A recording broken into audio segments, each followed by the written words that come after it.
Alright, what is up everybody? We are trying to play FGO on our phone again, and so far it hasn't exploded, so that is a good sign. This is Captain's big boy Caligula, although I can't help but notice he does not have his NP buff yet, so we're still not at maximum Caligula, but we're getting there. Good job, I like the 1, 2, 3, keep that up. That's good work right there. Although it's also 6,666 channel points. So, yeah, see, one day I'll get to take the channel point cost and some of these things down a little bit. That day is not today. Then you turn the game down a wee bit, and there is the crash. Fuck. Well, at least we're back. We'll see. So, one thing that I have noticed makes it run so more stable is if I don't plug my phone into my monitor, and I just, like, plug it into OBS. The thing is, when I do it that way, it's harder to play the game. Man, I'm starting to think the issue, though, is on OBS's end. Because when I'm not streaming, this didn't, like, glitch out at all. Although I did not have it plugged into my monitor. And then the second I start streaming, now it starts glitching out. So it's like, that makes me a little suspicious. But we'll see here. If it keeps glitching out, I'll unplug it from the monitor, and I'll play through OBS and see if that works. And if that doesn't work, we'll have to play an emulator, but we'll see. Anyway, Dr. Deus, thank you for the 6-month sub, and holy shit, it is already... Okay, alright, let me unplug it from the monitor and play through OBS. Excuse the technical difficulties, but I mean, I tested it for like 30 minutes before the stream and there was no problems, but... It's always something. Gotta make sure I'm unplugging the correct cord. Alright. Now I can't see a damn thing. Alright. Funnily enough, you all still can see, but I can't. Alright, there we go. Alright. I'm just gonna play through OBS and see if that that does anything. Alright. Alright, there is a way I can project OBS onto my other monitor. Let me do that.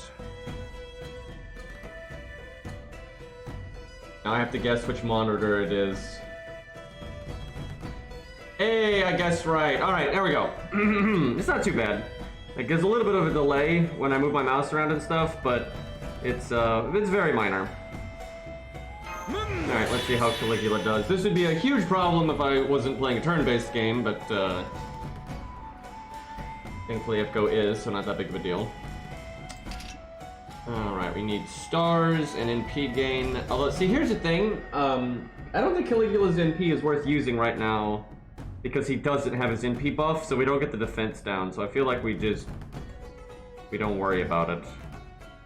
I mean, it doesn't hurt to have it, but yeah, I think we're mostly going to ignore our NP. If anything, the NP is a detriment because of the skill seal. So, people were telling me that NA had all the quality of life updates except for rainbow chains, and that is not true. Like, you all don't have blue apples, for example, and that's a biggin. There's a couple other things I noticed too that you all don't have, but you all caught up more than you normally would be, I will say. But yeah, no blue apples is a really big one. Alright, try to keep that golem alive. Make more stars, might as well do this. I probably shouldn't have put Caligula's card last, because he only has a 2-hit card.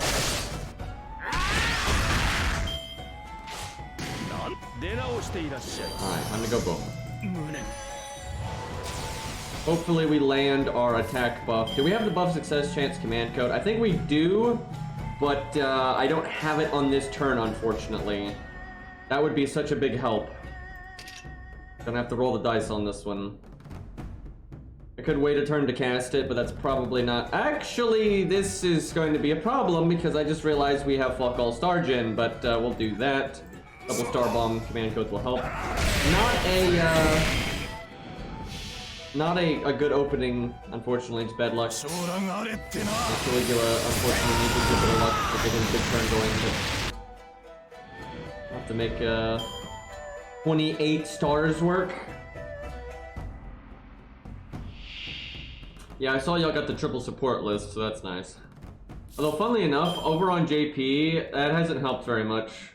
Like, people still don't slot DPS casters or fun stuff. It's like a lot of them will put up Waver and Castoria, and some people only put up Castoria and nothing else. That way, like, they'll pop up on people's lists, like, cleaner, right? There's, like, less nonsense, so. I mean, it's, like, a little bit better, but it's not as much better as it could be.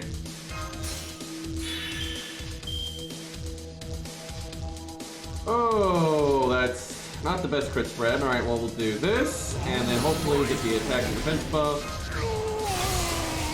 Hey, we got it. Didn't even need the buff success chance. Now we just have to get a lucky crit. Do we have a debuff clear? Because I think a debuff clear here is worth it to get rid of the defense down. I'm not sure what card it should be on though. It's kind of tricky, right? So no rainbow chains. Let's go 90% crit. Yep, that one's got it, that's right. We got 2 crits. It's not the best outcome, but it's certainly not the worst. And we did get rid of the defense down. That's good. Alright, I think from this point we just see red press red. I think it's pretty simple at this point. I actually do think Caligula can do this. He's just going to need, like, heat RNG command code to capitalize on, like, getting lucky. And then you need to have a really good run. And like, I mean a really good run. But also, he's only 104, so we can have higher stats than this eventually. So yeah, I think someday we're gonna see Caligula win. Yeah, the dragon's not buffing, which we definitely want to see because we're not gonna face tank his MP damage anyway. Yeah, if he never buffed, that's actually crazy. Over 3 turns, he didn't buff a single time. And if he had buffed maybe twice, we could have had Guts pop a turn later. Not too bad though. Like honestly, all things considered, with like that bad start, I would say this was a decent showing. One more crit would be nice. Nope. Yep. I think right now on a good run we might get to maybe 200k, maybe 250, something like 250 or so. Maybe a little bit farther depending. So I think he's gonna beat this one day, definitely. He doesn't have his buff yet. We don't have the rainbow chain. He's not 120 yet, so there's still room for improvement. And also, just getting a triple crit on that first turn would have been big. And we definitely could have lived the turn longer. Actually, he could probably get a little bit farther than 250k right now. With this fact, I don't think that's bad. Like, a lot of berserkers get smacked here. They don't have a lot of survivability. And like, all he has is the defense buff. So I'd say that was pretty good. Let's give him one more run, though, while we're here. I might jump on NA from time to time to do some dragon stuff with chats units. But I do want to play some more imaginary Scramble or whatever it's called. So it does look like taking it off my monitor is making it run better. It hasn't glitched out so far. So that's good. It's just a pain for me because the mouse is slightly delayed when I do it that way. It is so nice when I can actually hook it up to my monitor. The quality is like godly. Like it doesn't even translate on the stream, but like for me, FGO looks so pristine on my monitor. It's great. And there's 0 delay with moving the mouse around and stuff. It's really cool, but yeah, with through OBS it's not quite as good, but it is still better than playing on Emulator by a pretty noticeable amount actually, I would say, like quality wise. Alright, atrocious opening hand, but we don't really need a good one here.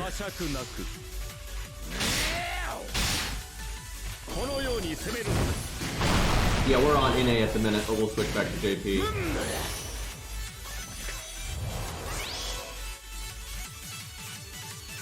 I could play Imaginary around on Imaginary Scramble, whatever. I could play it on NA, but it's the same thing. It's just I have to farm more on NA, so it's just better to play it on JP.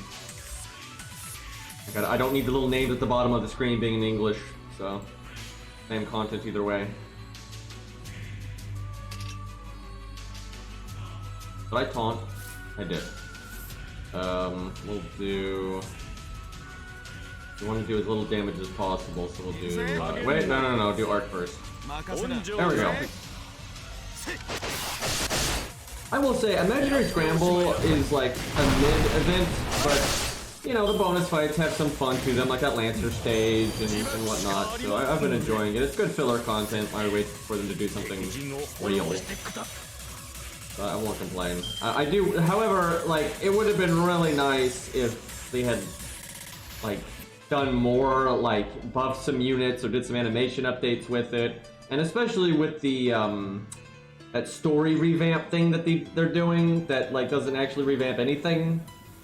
That could have been a hell of a lot better. Why is this the exact same hand as last time? I'm pretty sure this is the exact same hand. Like, this Buster card might have been different, but I know these two are the same, and I know Arash got Buster art. No quick cards, don't have, like, are you fucking... Okay, let me just... One more try, one more time. Because you're bad? Yeah. All washed up, chat. I'm not good enough to make the hands shuffle like I need. I'm not shuffling, I'm not rigging the shuffle like I'm supposed to.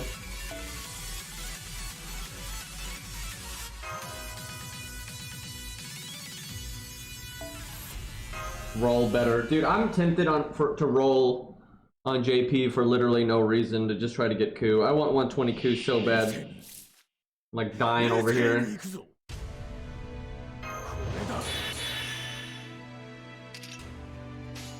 Like, I'm stuck at 118. Absolute travesty. Alright, no point in doing his art card, actually. I would like them to rate up something, though, right? Like, not Virgil or a new character I vaguely am interested in, right?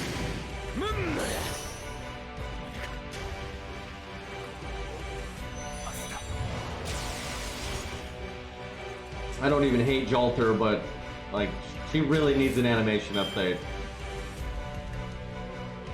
Alright, yeah, funnily enough, my Jalter's actually NP2 because, I think I got spooked by her on the GSSR or something like that. Okay, making stars this turn is good, but I don't want to kill a golem. So, I think we do... That might kill it, but that defense buff he's got is pretty good, and we're not doing a busted first card bonus or anything. Yeah, we're good.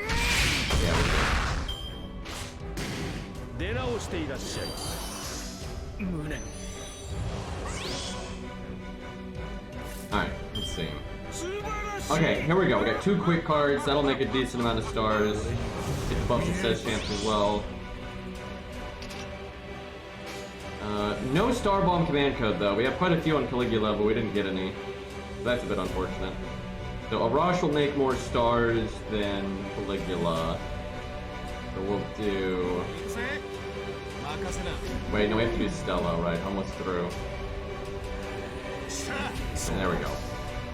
So maybe not as many stars as we would like, but I think... Well, actually, you know, it might not be better than last time because we don't have any Star Bombs there. Also, Stella's not getting its extra hit count because the enemies don't have enough HP. And we'll be at 28. I think we were 26 last time. So 2 stars better. Oh damn, I have to cast this before doing my HP drain. Otherwise it would... How we had the buff success chance, which makes it 80%. Right? Which is theoretically greater than on Vol. Thank you for the 34 months. I appreciate it. What was I saying? Oh yeah, so yeah, 80% and we failed, where before we did it was 60%. Alright, one more try, chat. I'm on copium here. God damn, I just want one good Caligula run. Oh, why can't this game be like Arknights, where when you fail a stage or reset it, you don't lose the AP? Like, look at this, I've already used so much of my AP. Fuck, it's glitching out again. Why does this have to work so poorly? I'm really starting to think, though, the issue has actually got something to do with OBS, because it didn't do this when I wasn't streaming, and that's really weird. So I think there might be some kind of compatibility issue, but I don't know. This is very frustrating, because, like, there's obviously Emulator, but like, Emulator just sucks, dude. Like, everything about Emulator sucks. It crashes all the time, the visual quality is way lower, like, I really don't, and it's also against terms of service, right? I don't like playing on Emulator at all. Like, I don't mind playing Arknights on Emulator, but that's because it runs like a dream, and like, the visual quality is really good, but like, FGO looks like ass on, Emulator, in my experience. I might try like a different emulator, right? Maybe try LD Player or something. But yeah, I don't really like having to break terms of service. Where like Arknights, it's not against terms of service, so it's not an issue. Okay, so Cap'n is dead. LD Player, yeah, LD Player is way better for me for Arknights. Like Arknights didn't run very well on BlueStacks. Where it runs flawlessly on LD Player, so I'll probably try FGO and LD Player if this keeps up and see if it's any better. The main thing is just also like the visuals, because when I make a video I want it to look good, where on the BlueStacks it doesn't look very good. It doesn't matter, like, I don't know why people bring this up every time I talk about Emulator. Like, not once has this not been brought up. People act like, well, no one has actually gotten banned for it. Like, that's always the case until someone gets banned for it, right? And like, you know, I'm old, right? I've played a lot of video games in my time, and I've seen, you know, I've seen the cycle over and over again, right? And so often you'll have games with the terms of service, and then the players won't respect the terms of service, and then nothing happens for a long time, and then so everyone acts like, oh, it's totally fine to just shit on the terms of service, and then someone gets banned for it. And then it's like, oh no, right? It's like, it doesn't matter if it's being actively enforced or not. It's against the terms of service, and they can ban you at any time if you do it. So I would rather not do it because I'm not a fucking moron, right? It's like, and it's just, it's obnoxious to me because I've seen this like debate in like every video game since the inception of Pong, right? It's like people are constantly saying this kind of crap. Well, justify bad behavior and cheating and, you know, breaking terms of service, etc., with, well, no one's gotten in trouble for it yet. I mean, you could say that about anything, right? And like DW, it's not DW anymore, now it's Lasagna, but and I've been following FGO for a long time, and they've been extremely inconsistent with how they have enforced their terms of service. They actually used to be super against Emulator, and they make posts against it on their website and stuff. And they used to implement updates that were specifically aimed at breaking emulators. Then they stopped doing that. Then they started doing it again, and then now they've stopped for a while, right? So it's like, they can fuck it up at any time, right? So if what do you think I'm gonna do? Go with the option where there's no risk and I'm not gonna get banned and I don't have to worry about the whims of the developer, or go with the option where it's a question mark, who knows, right? Like, obviously I'm gonna take the more stable option. The reason why this isn't a problem with Arknights is because Arknights, they've said they don't care, right? They said it's okay, it's not against their terms of service. They even advertise on emulators, right? So obviously with Arknights it's not a big deal, but that's literally not the case with FGO. Now I wish FGO would get with the fucking times, right? And instead of, you know, being combative with emulators, they tried to, you know, make it better. That way more people could play the game, and then they would make more money. You know, what a concept. Every fucking time this comes up, people are like, well, no one's gotten banned. First off, you wouldn't know half the time if someone got banned. And not every goddamn person playing FGO is on Twitter or on Reddit, right, or a streamer, right? So if they get banned, you're not gonna know about it most of the time. And just because they haven't enforced something in the past doesn't mean they're not gonna enforce it in the future. Like, look at fucking Blizzard, right? That's a fun company. But for ages, they've had like a lot of stuff against their terms of service that they didn't enforce. And then not even that long ago, they started enforcing stuff that they weren't enforcing prior, and started banning people, and started cracking down on stuff. They can do it at any moment, right? So I don't want to be sitting there at risk for no fucking reason, right? Like, if I'm gonna have to do it, it's because it's out of like desperation, not out of, you know, me wanting to actually do it. Like, at no point do I want to break a company's terms of service if I can help it, because it's just an excuse for them to nuke you.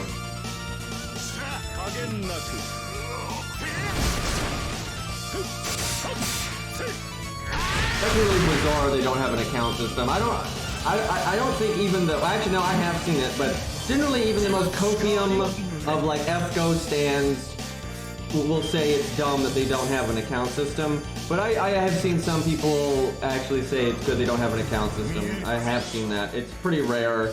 But yeah, I can't even remember what their logic was. Like, part of it is always stuff like, well, you know, I wouldn't use it, and, you know, the bind code system is easy enough. But I remember there was another argument they gave why it was bad, and I don't even remember what it was. It was very stupid, though. Alright, we want to make as many stars as possible, but we gotta use this. There's no Arash quick cards, so I'd probably go with the star bomb, and then this, and then sell it here. And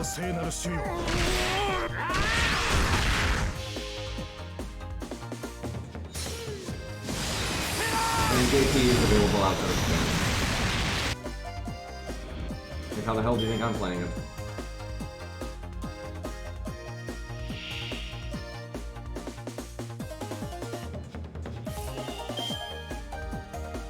Alright, let's see here. I mean, it's not just about the transfer code. I mean, it's like some people have multiple devices and all kinds of stuff. Also, your phone can die, and then you have to buy a new phone, right? Oh, there's just a million reasons why they should have a proper account system. And we missed the buff. God damn it. So the 80% failed twice. Feels bad. Made 29 stars though. Unfortunately, one of the Buster cards has a 0% chance to crit, so there's no way this will be better than the other run. Because the other run got 2 crits and they had the attack buff. This one at most could get 2 crits. It doesn't have a chance at a 3rd crit, and it doesn't have the attack buff. Well, I think it's enough Caligula for now. I'll have to wait until later, I think, but that was really unfortunate. Yeah, that one Buster card was just not having it. Alright, let's do some imaginary scramble here.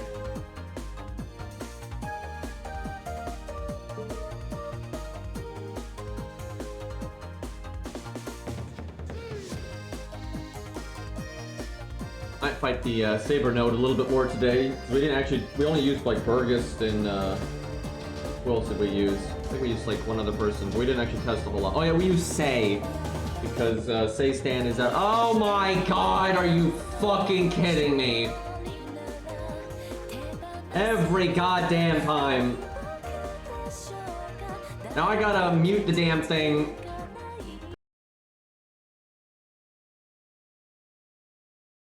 So, chat, how you doing? Y'all can't hear anything right now because I don't want to get DMCA'd, because they will DMCA that song. Actually, the bad thing is that slight clip might have actually been enough to get it nuked, but we'll see. Hopefully not. They'll probably get demonetized, but not nuked. That was more than 2 seconds, and you can I have had a 3-hour VOD get claimed for like a 7-second clip, because you know that's proportional. Dude, I remember my very first stream got nuked because I made a new account, we played through Fuyuki, and they force you to watch the opening, you cannot skip it, and I got a visual and an audio claim, and the video was nuked. And eventually I went into like the YouTube editor and all that, and I removed that section, and then I got it back up, but yeah, that was so stupid. Yeah, that was my very first stream, and it's like, I did not even want to watch the opening. And it's like, literally, it's marketing, right? Like, what getting eyes on the opening is like marketing for the game. There is no reason to block it, or nuke it, or strike it, or there's no reason to do that, right? That is completely counterproductive. Alright. The sound has returned. Oh, I'm gonna have to turn the in-game music off, I think. I'm not gonna turn the screen back on for a second, just because I don't want to accidentally bring up my bind code or something instead of going to the options menu. Because your bind code is right next to the options menu, so it's really easy to mess that up, especially because it's in Japanese. Alright, kill the music, and then turn the sound effects down a bit. There we go, alright. Be back in business now. Oh, I remember why I didn't stream FGO for like 2 weeks there. Everything about it is a miserable experience. Alright, anyway, that is not Imaginary Scramble. Dude, you have to do 500 of these. I doubt I'm gonna get it done. It's just for a lore anyway, and whatever the stage drops. I'm at like 150 or something. There's just no way.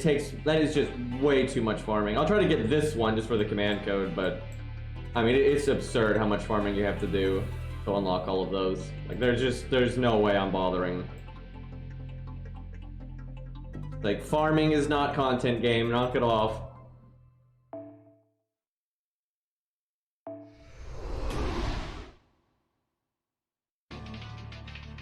Got the defense ignore and ran away. Yeah, probably a good move. The defense ignore is really nice though. Alright, let's see. So we have all of the stuff on floor 3, which we haven't done yet. But let's do the Lancer node real quick. Defo. We got a Saber that can do well. Could try it at neutral, but man, that is going to be insane at neutral. You'd have to be a... I mean, I'm sure some things can do it, but they'll have to be a really, really, really strong unit. You know what? Let's do a single target one.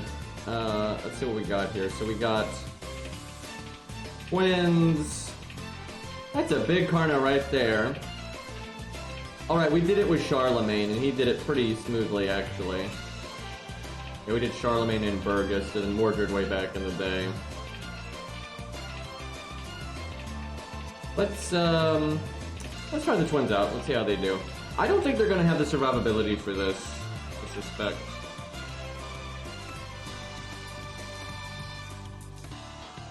Probably Atlas, that's the one. And the reason is, I don't think we're gonna need a damage up, ever, so I think if we could potentially get our evade back again, that's more useful. That challenge quest is pretty boring, honestly. I didn't really care about it. It was designed where, like, it's unbelievably easy if you cheese it, and it's, like, way too RNG if you do low stars, so I never liked stages like that. And like, there just wasn't any interesting mechanics. It was very strong army. Alright, let me look at their kit again. I think their cooldowns are mostly 6 turns. I think you might have one that's 5. Let's see, there's 6, 5, 6. Yes, I was right. I was hoping the evade would be 5, but the evade is 6. But, oh well. Yeah, the evade is going to be really important here. Alright, we want to kill one of these as fast as possible, so we'll go for the 19k one. Oh god, skill confirm is on. I think that's this.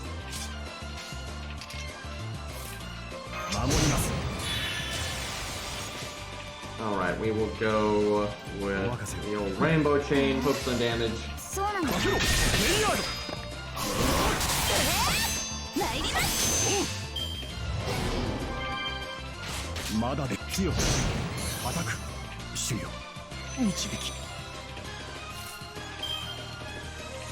Okay, I could rainbow chain, but I could also do the extra attack, and we won't have the first part plus bonus if I do that though. But that's probably worth it. We'll do quick first, hopefully we get a crit.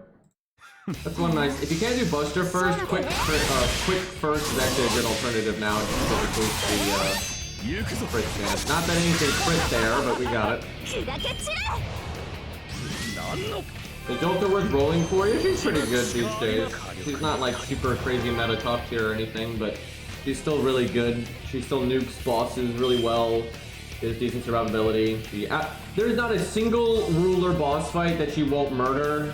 And I don't think there's... I think she can work for every Berserker boss fight. Like, even Fluffy. She absolutely can be your main DPS for Fluffy. She's not the best option by any means, but she's fine. But she's one of the best options, I think, for every ruler boss.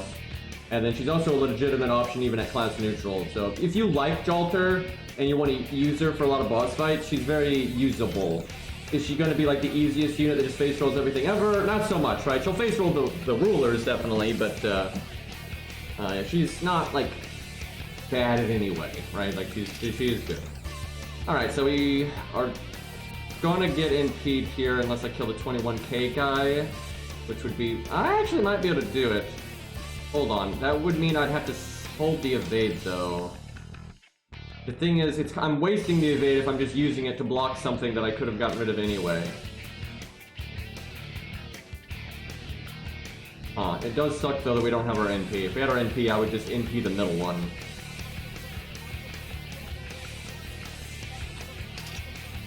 I think we can still kill it though. The question is, can I kill it without casting anything? Yeah, we just need our NP because we want to cast our stuff so we can use Atlas to recast it. It's just, I feel like it's so wasted if I use it right now. I guess I'll use the first skill, and we'll at least make stars. It's not too bad.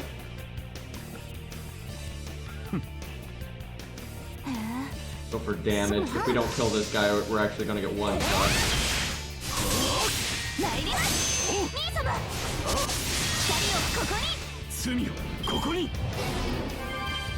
Damn it. HP drain goes around class ignore. Although it looks like their auto attack still does more damage. It's kind of surprising. Alright, we have to kill 2 now. Wait, no, we don't have to, because we'll have the evade. But again, that's gonna make my evade wasted. Well, let me think about this. Do I save the evade? Do I think, well, here's the question. Can they do 19k with what? What's their options? They'll do this. So they would do, for the most damage, you would do Quick Buster. That'll kill our looping, but yeah, I think we do that, and I think we don't evade. Like, it is more important to sync that evade up when you were gonna die, I think, than it is to even loop. This does really suck though. Like, they're not a character that wants the rainbow chain. I guess the dream would be if I was able to kill by doing art, which is actually possible, I suppose. But probably better not to risk it. Look at 59, 62. How much HP drain?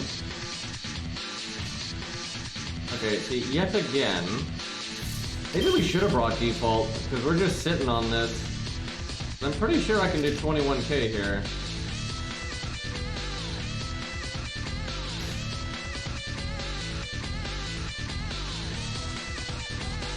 Let's see. I'd like to do this because it's Star Bomb. Alright, we'll do it like that. This is the weirdest way I've ever played the twins. Like, this is just not how you normally play them.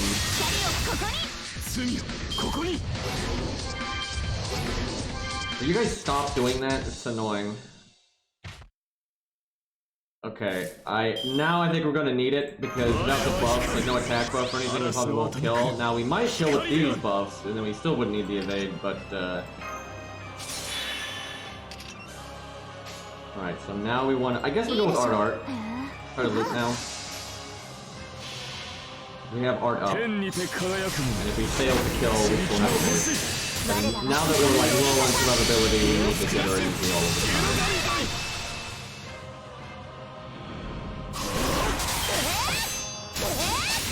Alright, 3-time bonus might do it. Yeah, there we go.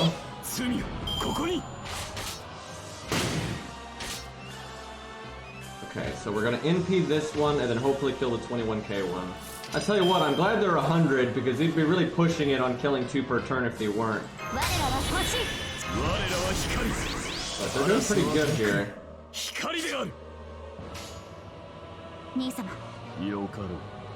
Okay. I think we rainbow chain again because the art cards have really bad crit chances. This is crit damage up, this is Star Bomb. I think we could do crit damage up, no point to get risky at the end here. Yeah, wow, they're doing great actually.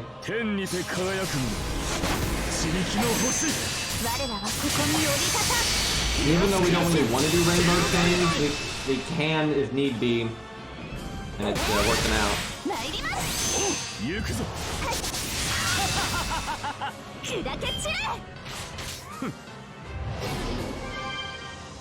Yeah, I guess default would have been better, so I wasn't pushing it on health so much.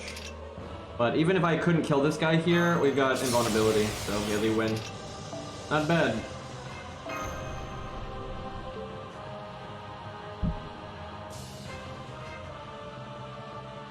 I would like to try Fergus. I honestly want to try like a level 80 Fergus, because I think a 71's gonna have a bad time. I'm gonna try it anyway.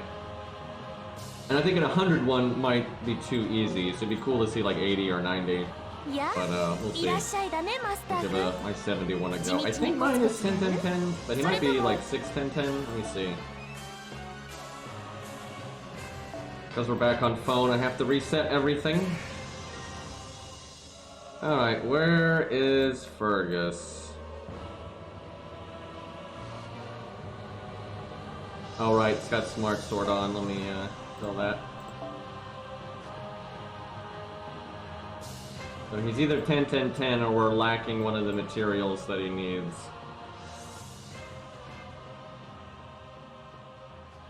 Alright, he's up with sabers.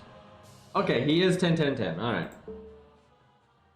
We're doing Fergus justice on that one. I've actually got a lot of Irish characters at 10, 10, 10. Koo's 10, 10, 10. Fiona's 10, 10, 10. Fergus is 10, 10, 10. I think my Scath is 10, 10, 10. Let me see. I think she is. Yeah, she is. Okay. Gotta have that Irish hype.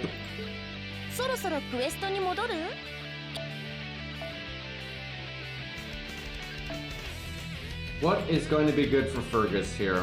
So the 1,000 flat damage, because that's 10, 10, 10. Yeah, I guess she is Irish too, isn't she? If I remember correctly, isn't her mage family, like the whole family Irish, and like they pass down the runes? Yeah, it's like, that's like their thing, was like they were, out of all the Magus families, they were like the best at keeping their like bloodline proper and like keeping their magic like passed on from generation to generation without much degradation. So like she has really powerful runes and stuff because like they didn't fade over time too much. The whole thing though is like if one generation fucks up, it's like fucked up for good. So that's why like all magecraft gets weaker as time goes on.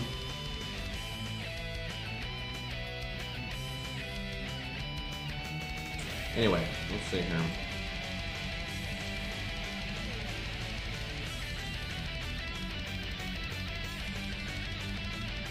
What would be good?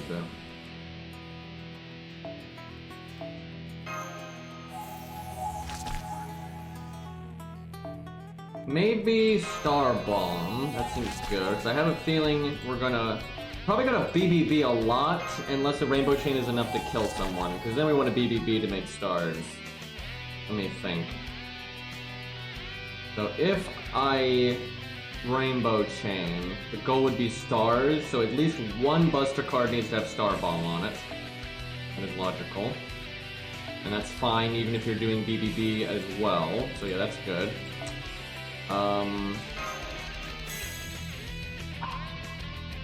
Trying to think if I want to do Merlin on a card.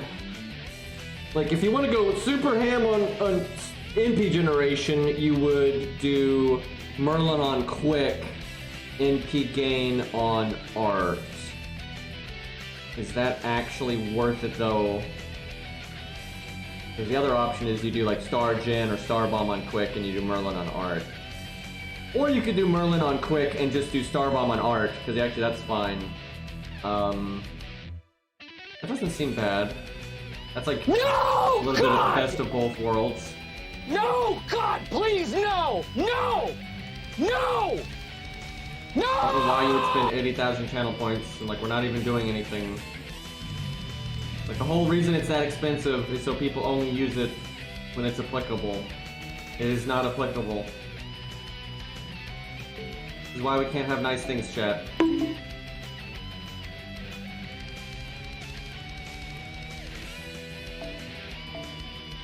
Have to do this.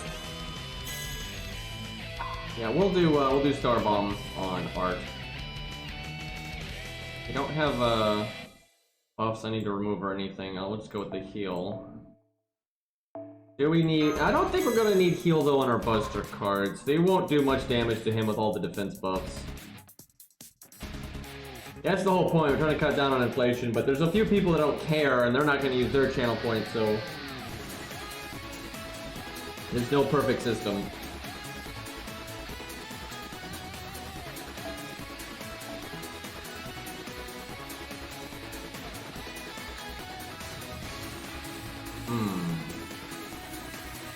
Crit damage or flat damage? Or something else. Maybe just flat damage, because the problem with flat damage, it doesn't scale with the crit at all, but it does ignore their gimmick, which is nice.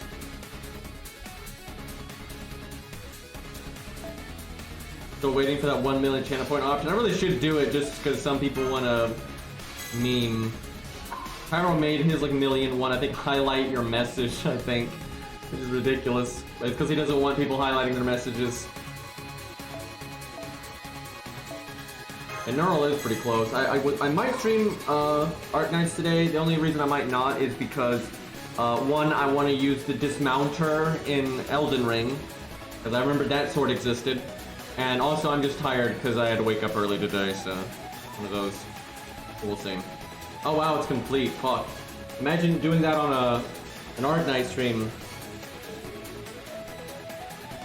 I'll wait to mark it as completed on my end until we actually stream Art Nights. I think that's fair, but hopefully I got all the mats for her in time. I think I did. I haven't been playing Art Nights too much recently, just because I've been busy with other stuff, but we will get to it. Alright, it's Fergus time. I hope Fergus can do this, because he's only level 70, so that'd be pretty impressive, but it's tall order.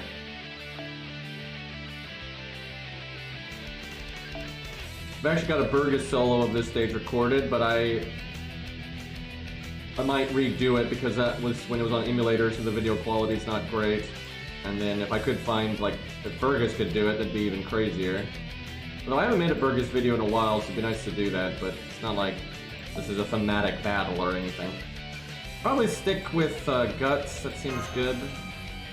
Now, this is tricky. Probably Atlas again, because you just want the hard survival as much as possible, I figure. I think I have the guard chips. I'm pretty sure I know I farmed the stage, and I'm pretty sure I got enough. So we'll just have to make sure it's not like rocks or something, because I haven't farmed those. Although I can always make them. I don't know if I'm going to roll Genosis or not. I want to, because I really like Genosis. I just don't have that many rolls. Like, Coy was saying, between my rocks and Originum, I've got like 170 rolls. That's not that much. The average, like, 6-star pops up every 5 rolls. That's not always going to be the rate up where, you can get spooked. So, and you can get bad luck. So if I've only got 170 rolls, like, I really like Genosis. Like, he's the only thing I would potentially roll on, like, at all, other than, like, guard Gatorade, who's not in the game yet. He's, like, the only thing, right there. I wouldn't roll on Horn, I wouldn't roll on literally anyone else. Out of everyone in the game, he's the only thing that I would potentially roll on. So it's tough, right? It's tough. I want to, like, I definitely want to roll, because I do like Genosis a lot. The thing is, I wouldn't level him for ages, because I don't level 6-stars right now, and I will eventually, but like I wouldn't level him for a really long time. And in the meantime, I can always use Kairos, right, for funsies. So I don't know if it's practical to blow what rolls I do have on him, right? Even though I really, really, really like him, and there's not enough guys in the game and stuff, so... Yeah, I don't know. I'm in two minds about it. Tricky. Alright, we just need to kill one. We'll go for that one. Unfortunately, we only have one card. Yeah, I assume she's limited. I didn't even look into that, though. I mean, just because you're limited doesn't mean you're not coming back. I like how people say that in every gacha game ever, and these things always come back. Like, Jesus Christ. I mean, we have Caster Liz again. It's the same thing. It's like, oh yeah, they're never coming back until they do. Like, people are always like, remember what, some of you probably don't remember this because you probably weren't playing the game back then, but anyone remember when people were like, they're never rerunning a collab event because they've never done it before. You remember that period where they'd never reran a single collab event? So people were just constantly saying they're never gonna run. So when a new collab would come out, everyone was like, they're never rerunning this. And then they started rerunning collab events, right? It's like, people are just really, they just pattern seek where they don't exist. It's like, everyone's like, oh, they're not gonna rerun Rainbow Six because they're doing a Monster Hunter collab. I'm like, they could just do it later, like every other game. It's like, Jesus.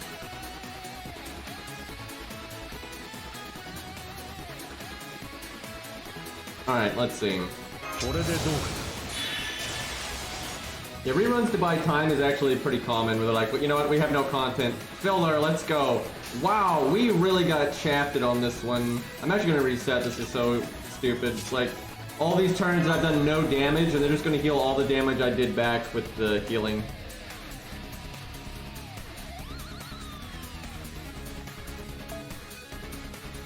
But yeah, if I had like, you know, 300 rolls saved up, then I would absolutely roll in Genosis, because then I'd be in really good shape for still having a bunch left over. Because it's not even just about Gatorade. It's not about Genosis versus Gatorade. If that's all it was, I would just roll now, right? And then, you know, I'll hopefully have enough for Gatorade. The whole reason is it's Genosis and then Gatorade, and then within those 6 months, what if they added something else I really want? Right? Like, what if, you know, they did, like, the Monster Hunter units are cool, or whatever, right? So, it's just, I want to have as much roll saved up for the future as possible. And even though I super like Genosis, you know, Cairo does have him. And Cairo's already got him at, you know, Mystery 9 and all that, right? So, it's just kind of... It's kind of like why there's some stuff in FGO I don't roll on, because I have, like, 3 or 4 friends that have that thing, you know, maxed the hell out. And then so if I got it, you know, just...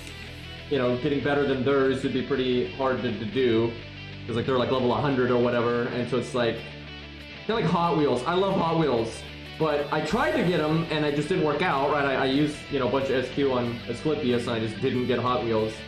And then now, if I got them, you know, all these friends of mine already have Hot Wheels at like MP5, level 100, 10, 10, 10, etc., etc. So it's kind of like, if I was going to make a Hot Wheels video or whatever, I'd probably use theirs anyway. So even though I'm like a huge fan of the character, I'm like less likely to roll on him, just because I'm a little late to the party. And if he was like my absolute favorite character, I'd say fuck it, I'm rolling on him anyway, because I'll just grail mine and I'll just, you know, do all that kind of stuff. It's like if I didn't have Ku, and then I finally got Ku, I'm obviously going to grail him to 120, right? So it wouldn't matter if my friends had him or not. But with like Hot Wheels, I really like him, but he's not like in my top 10, you know, absolute favorite, right? He's probably in my top 20, but he's not in my top 10, so, you know, I'm happy enough to just use my friend's Hot Wheels for now. That is true. That is true. There's the supporter tag. Having a supporter that I actually like would definitely be nice. Yeah, I don't know. That's, you know, there's a lot of reasons why I would like to get Genosis, but that's tough.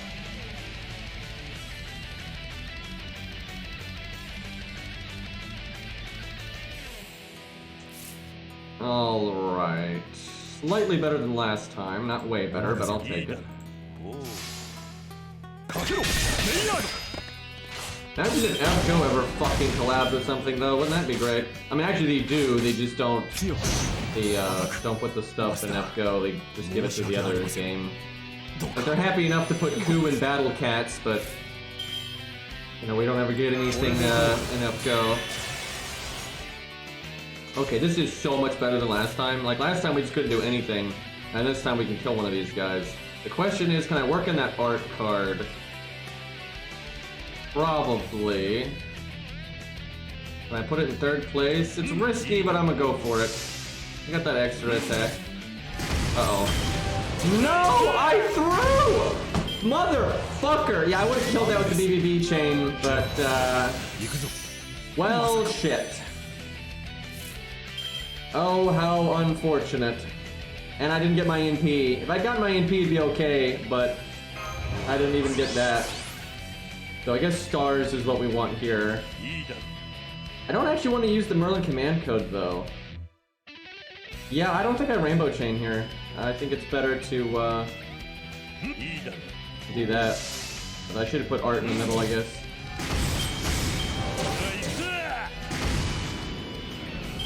So if he was 120, he could probably face tank a NP fairly, but he could probably do it.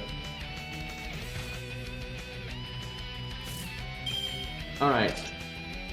We really only want to use... Okay, this we want to do, definitely.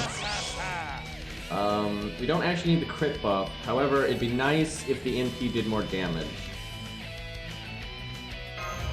Okay, I think what we do is we hope that crits, then we NP, and then we hope we can target switch and hit another one.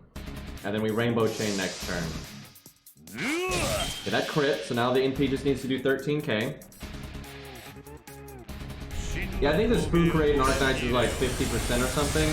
Their rate of getting a 6-star is higher than FGO though. I think theirs is like 2%, and then also after a certain amount of rolls, their rate goes up. Yeah, I think each summon has a 2% chance to be a 6-star, where in FGO it's like 1.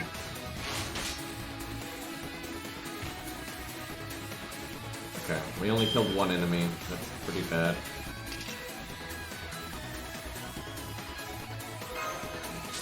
If I killed this one, I could then kill this one this turn, and I wouldn't have to use any hard survival. Yeah, I think we're doomed because of that, unfortunately. The end is nigh.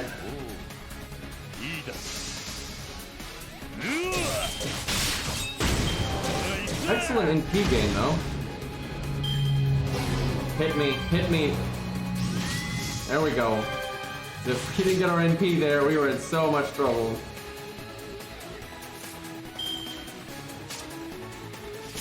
So, this one must die or we're fucked. So, yeah, I think hopefully we just do 10k. I think we BB here. Go with the higher damage over the star bar. No, I think like 1,000 shouldn't make a difference. Yeah, if this guy lives with like 900 health, I definitely throw. My first instinct was to do the double flat damage. 8k. No problem, there we go, we crit for 14. Alright, no big deal. Alright, we actually killed the other one, that's good. Man, Fergus, not doing too bad. We haven't won yet, but okay, this guy needs to die. I could potentially save my buffs. Can I do 8k with a rainbow chain? I would think so. I could attack up to be safe. Hell, I could Buster up to just do the defense up. That does not seem like a bad idea. Because there's still 5 enemies. Yeah, let's just do the defense up. And then we will... Star Bomb. I almost want to put the quick last for more stars. And it's got a... Yeah, it's got the crit chance, so let's do it. Okay, and it did crit. Unfortunately, we don't have our NP, but we'll get it soon. Damn, Vergus is doing pretty good here. Alright, so now we do this. We don't really need the attack up. I could kill the 23k one with the attack up, I would imagine, but there's no reason to risk that, I feel like. Make the NP turn better, actually. I think I can get away with BBB. Because, they're gonna attack me, and the extra attack is NP. Okay, nice and easy.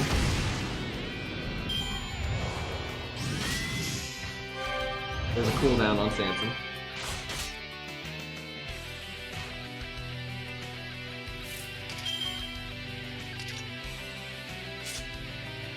Okay. So the middle one has to die. Maybe I could do Buster NP so at least the extra attack hits one of them. I don't know if I need the extra attack to hit one of them though.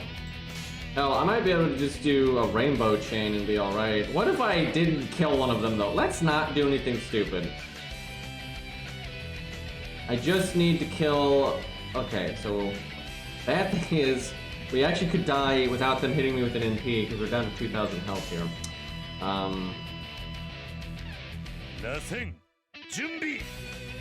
Can I Rainbow Chain? So we've got Attack Up and Buster Up, so I think I can Rainbow Chain. But I don't see the need to, so I think what I'm actually gonna do... Yeah, fuck it, just do Buster. We'll work on the Star Bomb one, but yeah, let's not... I don't see any reason to get risky here, because I don't think we need NP gain.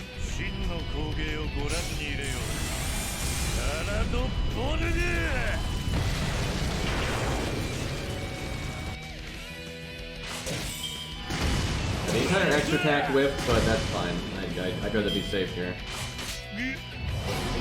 Alright, really coming down to the one. Oh my god. So if he had procced Guts there, we would have lost. Because one of these is going to live this turn. So that was so fucking close. That actually means this saved us, because we used this like 2 or 3 times. So the heal from that was actually enough to save us. Now obviously it was unlucky that we got crit and all that, but like goddamn. Alright, as long as we do 12k here, we're good. I don't think there's any reason to do anything other than BBB.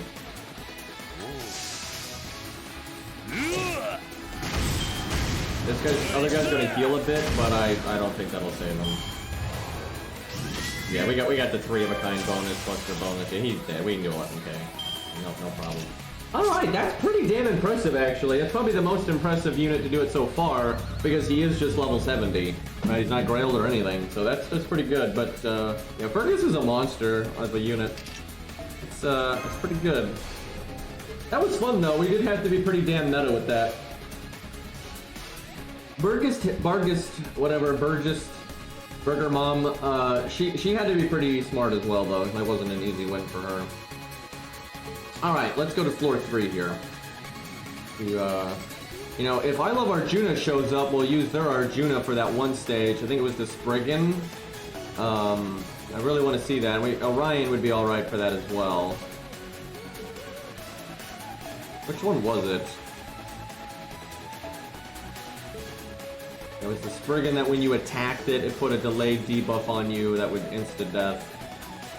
That was, and you could get mini stacks of it at once. What the hell?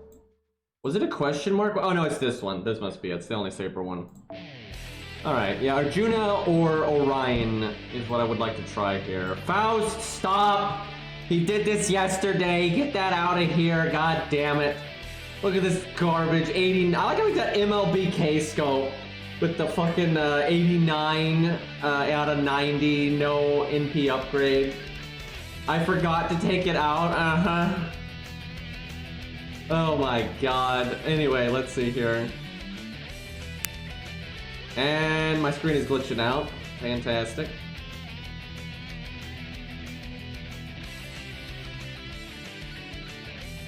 So there's one, but again, no command codes, kind of a... I mean, maybe we just try this one. This one's pretty scuffed, and like that's really not the CE for the job here. And like these command codes are nothing. And we're not even fighting an enemy with divinity. But it's the best one we got. Alright, come on, OBS or Splitter or whatever. That's the whole reason I haven't been able to fix this, is I just cannot figure out what part is broken. So the only thing I can think of to do is buy new parts for every single part of the chain and then keep switching them out one at a time until it stops. And if that doesn't fix it, then it's either the style of like Splitter or it's OBS. And I'm starting to replace PC. I don't think it's the PC's fault. That's very unlikely, but you never know. But anyway, my guess right now, it's either like the cord, the Splitter, even the capture card. I would hope not. The capture card's expensive as fuck, but or it's OBS, because it wasn't doing this at all before the stream, so I'm starting to think it might be OBS related. So we'll just have to see. And it's kind of a problem because when I record videos off stream, it doesn't generally happen.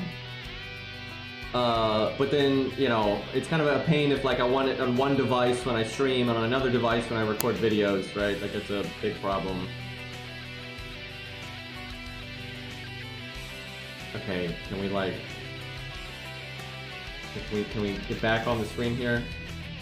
Might need to reset it. There we go. Alright. That's really annoying, but Yeah, that's like the reason to play Emulator, because it doesn't have these problems. Again, it just sucks because it only happens for streaming, right? Like, it's not an issue for just like playing the game on my phone. But like, I'm gonna try LD Player, because if LD Player just runs better and looks better and all that, that'll be good enough, right? The whole problem is when I go to record videos, BlueStacks looks like ass, and then like BlueStacks just glitches out and shit all the time, so... Where like on phone the game runs really well and I don't have any issues. But yeah, if LD Player can work, I'll do that. I'll try that next stream. That'll be the next attempt. Oh, whoops. Fergus is still on the team. That's not right.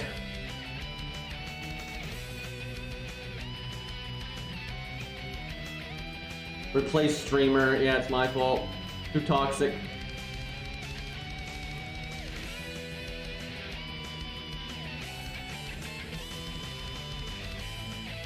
Well, there's Orion, if we want to try him out.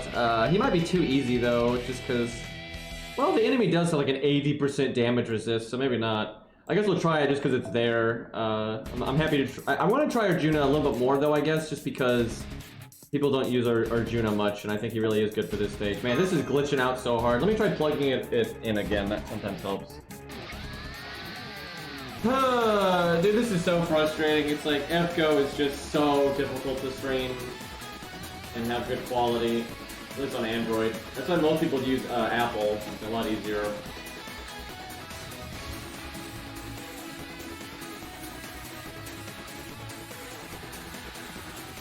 Alright, let's see here.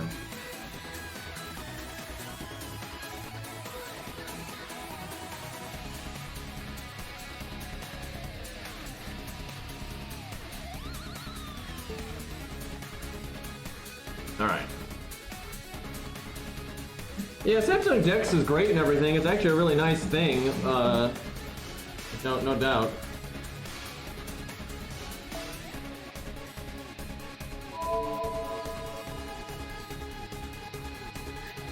And like, secure folder is awesome. Makes having 2 accounts really easy.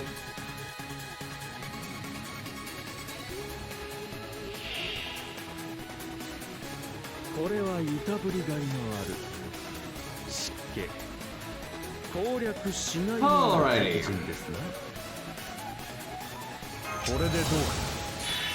So our NP is the most important thing. Do a rainbow chain. Alright. We can be insta-death like right here.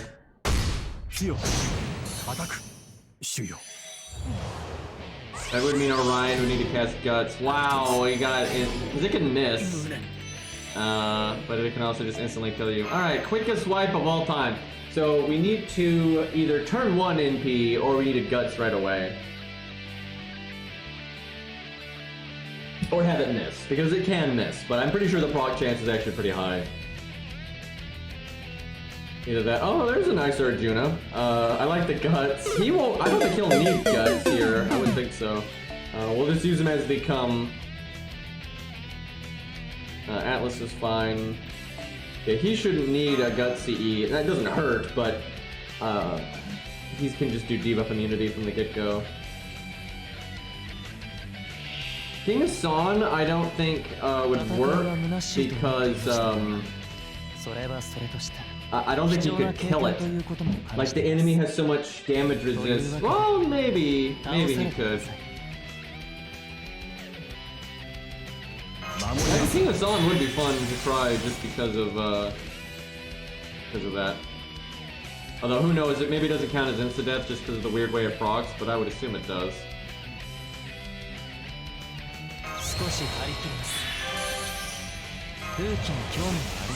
Maybe I should have waited a turn to cast that, because although the stars and MP is nice, the heal was completely pointless there. Yeah, that was a mistake, because well, we'll just make do. But yeah, we're gonna want the heal, because we're probably gonna be here for a while. This guy's so tanky. Okay, no, King of Song cannot do this. There is no way. This thing is way too tanky for that.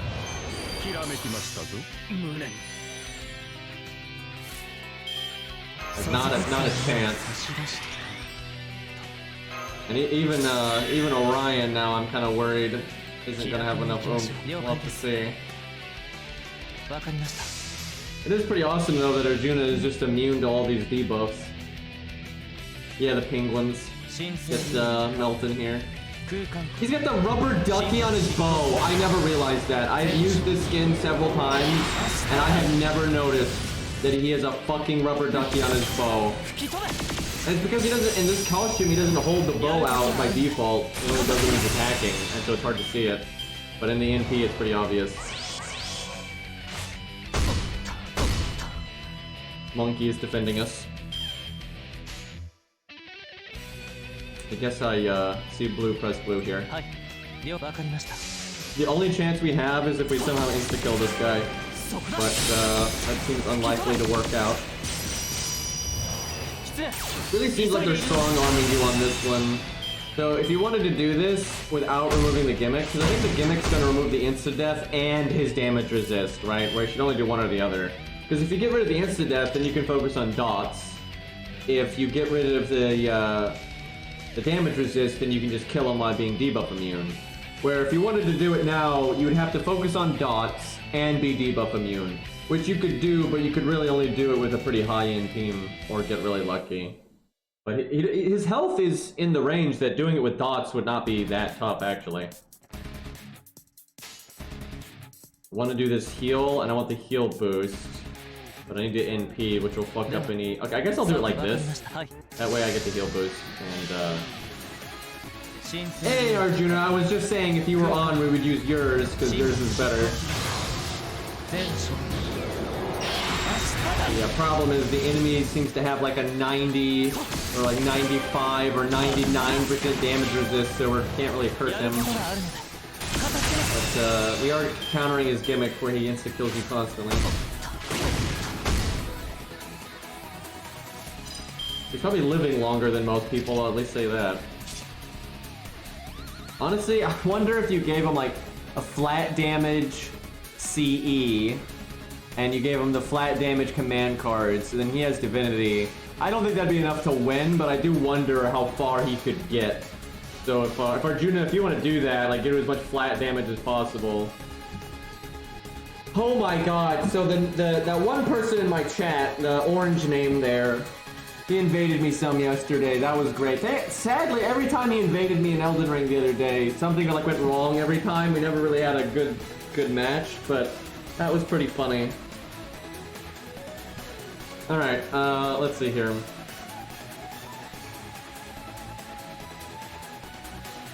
The greatest enemy, indeed. So I actually don't need the first skill because their debuff immunity hasn't worn off, and that's the most important thing, so I should wait. So, see blue, press blue sounded pretty good right now.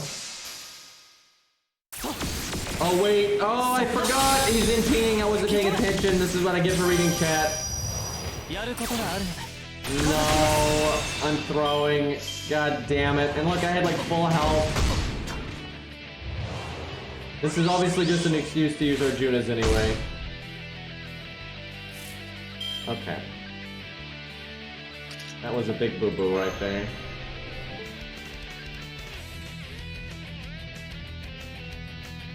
See, what you need is Orion's damage and uptime on anti-debuff, and then you need Arjuna's healing, right? If you can combine those two things, you'll probably get the job done. Let me give Arjuna a second, because they probably need to switch around the CE and all that, because we would get a flat damage CE, that'd be really good.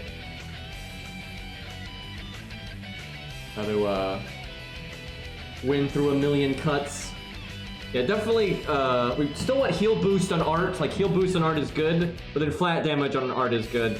Maybe do like double flat damage on art if you bought it from the store, because you can have 2 of the flat damage command code. And then like, so one art card flat damage, another art card flat damage, and then the heal boost on art card. That seems really good. And then there's dots. You can maybe put like dots on Quick and Buster, because those will do some damage as well.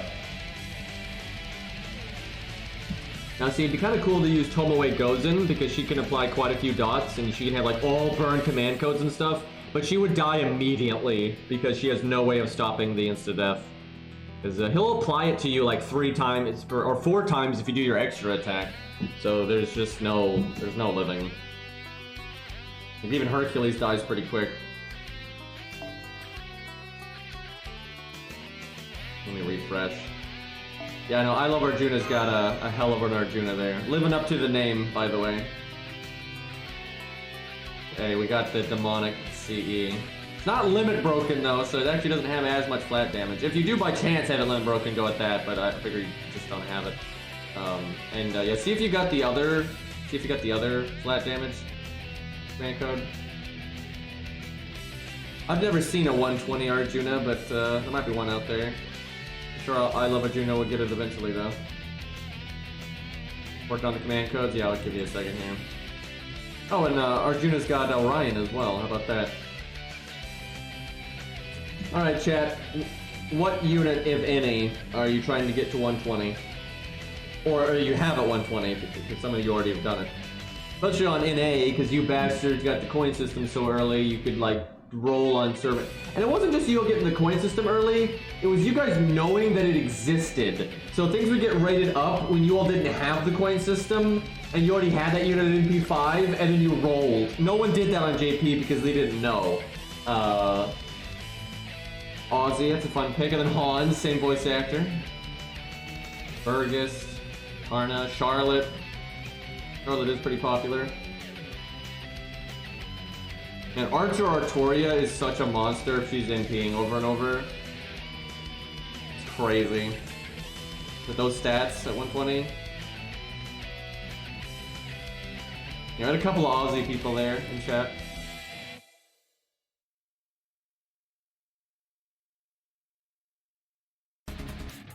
Let's see, what is her third passive on Scath?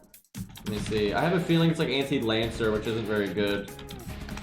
I mean, it doesn't hurt to have it in the long run if you do happen to fight a Lancer boss. And if there, I will say this, if you fight a Lancer boss that has Divinity, that's pretty good, because now you get her anti-Divinity niche, and then a little extra is 30% attack. So she becomes a pretty plausible pick there, right? She might be able to be better than a Saber, right? So it's not terrible, but obviously getting the level ups is better, because like versus Lancer, yeah, it is Lancer. It's not that great. Yeah, the good one is like, you know, Berserker and, well, here's the thing. If you're an AoE unit, it's not so bad having it be something kind of random, because it can be good for farming if they're already a good farming unit, right? So, like, Mordred, Mordred's anti-Saber is actually pretty nice, because Mordred can farm Lancers already no problem, because she's counterclassing them, and she's a big, heavy hitter for AoE, right? If they're Berserker, same thing. So she can farm Lancers and Berserkers, and then because she has anti-Saber, she generally can farm Sabers too. So it gives her like 3 classes that she can farm really easily, and because she's AoE unit, you want to farm with her, so it's all good. But on single target units, if you just got like a random neutral class, that's not so good. With a few exceptions, there are a few units out there that just have wonky stuff. Okay, that should do. Not the maximum amount of flat damage we could have, but it's still solid.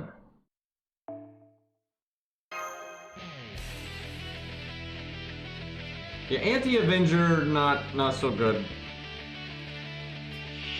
Anti-Ruler is so bad. Like, it is so bad. Like, you're just so much more likely to use a Berserker or an Avenger.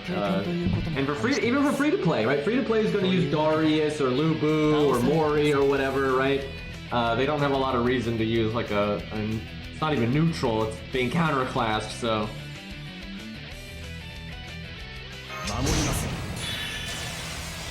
They said though that they want to do more with they said 2 things. I don't remember how they worded it, but they did say they wanted to give you an easier way of getting coins.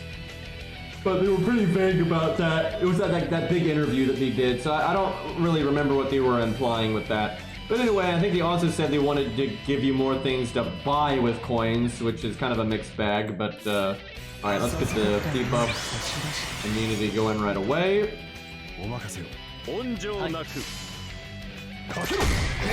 But FGO is so slow with implementing any kind of change, so that penguin getting right in the screen there.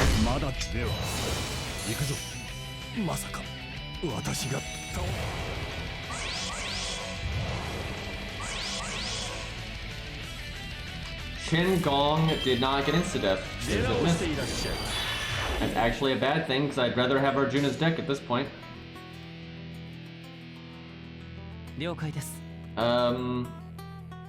Could put the quick card first to give us a crit chance, but that doesn't really matter. So we'll actually go with Stargen.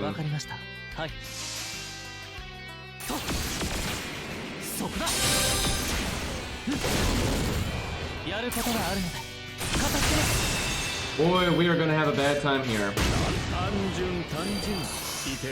This is such a messed up stage if you don't remove the gimmick, and if you remove the gimmick, I'm pretty sure it removes... I'll have to check, because like maybe he keeps one of the gimmicks, but I kind of doubt it. He might, and then they just want you to one-shot him then, which is not too hard to do.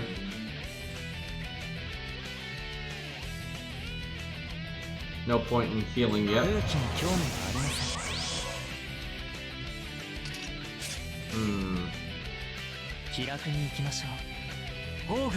Do art for the damage, do rainbow, do heal. I think we just do art for a refund and then the double flat damage. I could see them making Order Foreigner. He really shouldn't have a clash though, in my opinion.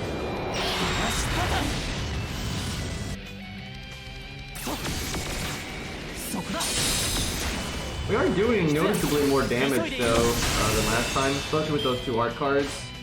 Like when you stack Divinity, the CE, the flat command code, like all that stuff combined does equal a fair bit of value. But still, I think we're gonna eventually get into death here. We had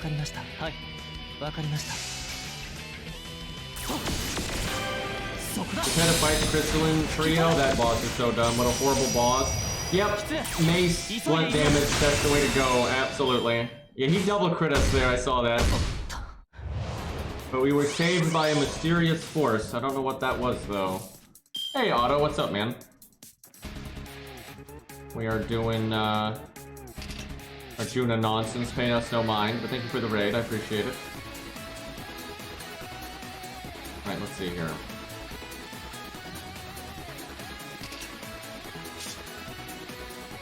I did not even realize you were streaming, but thank you, I appreciate it. I'm distracted. So gonna do this next turn. I think we just stick with the flat damage.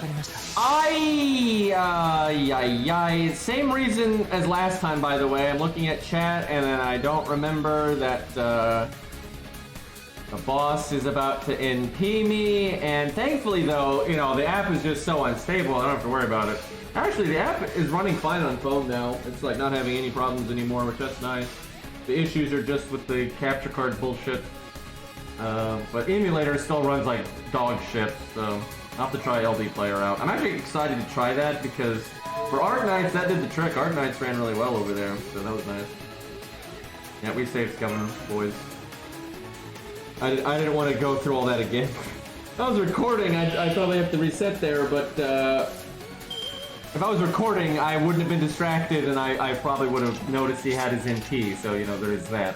Man, we're going forever, though, without needing our second skill, but it's kind of just the way of it, especially with that mysterious craft essence we were wielding.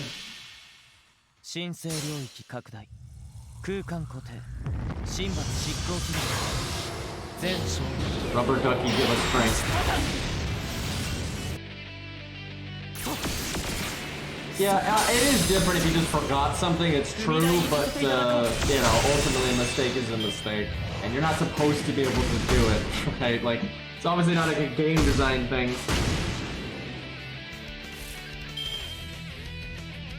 Alright, I guess I can cast it now.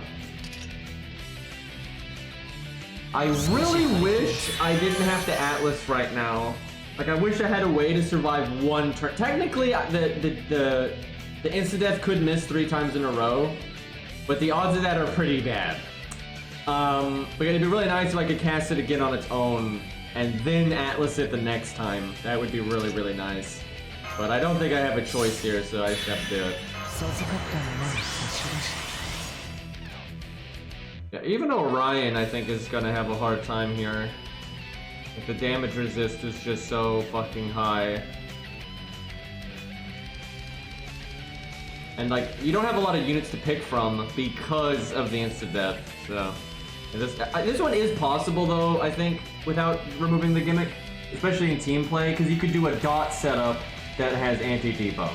Or gut spam. Although, gut spam is not that great because you can be insta-death more than once in a turn. Although if you're on a team, you can spread out who attacks. And so only like each one of them gets it like one time and stuff like that. So yeah, it's like Ivy's Veal in a team, or like massive anti-debuff, like someone that can apply debuff immunity over and over. And then with a dot setup, that's like the way to go.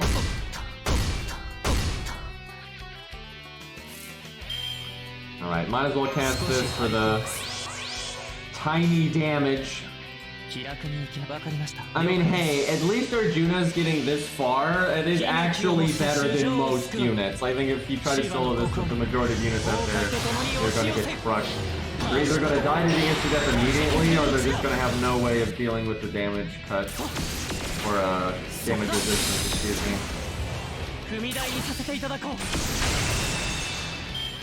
Almost, he might make it to half. Might make it halfway point, let's see.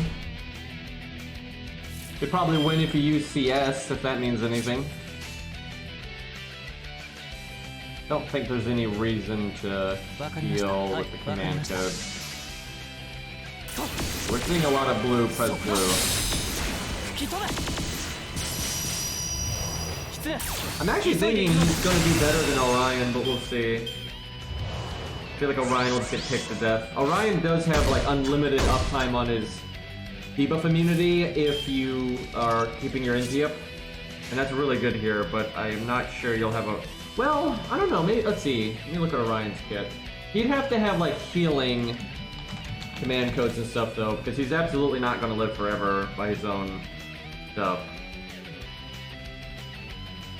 His death rate's kind of high, 36%.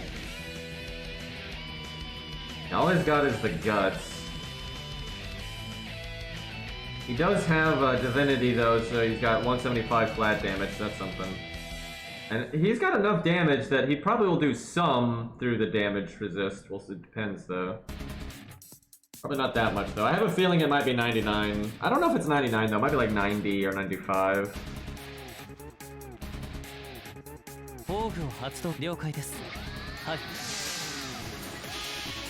Oh, music looping. Let's see, what are we on here?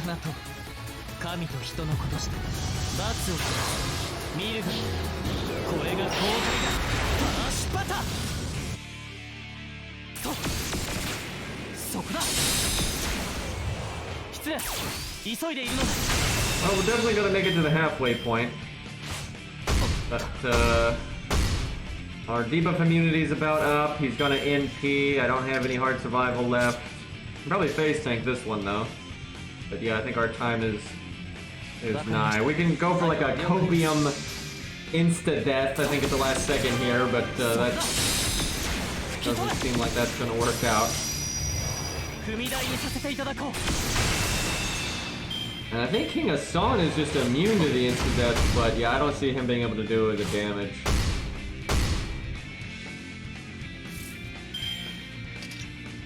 Although we are doing a lot of our damage through flat damage.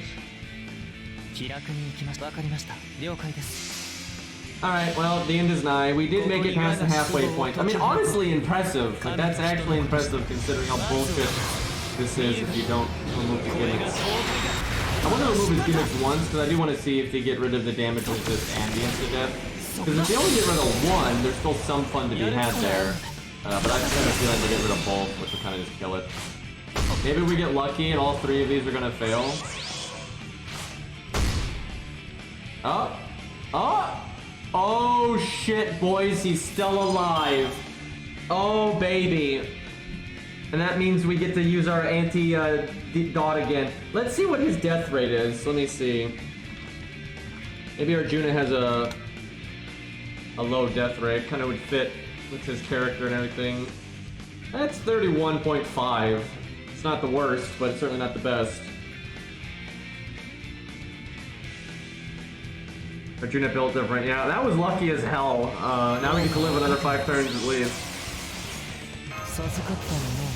Although we have to actually start focusing on healing because we could die to his next NP if we don't. So we need a heal boost. Heal and all that.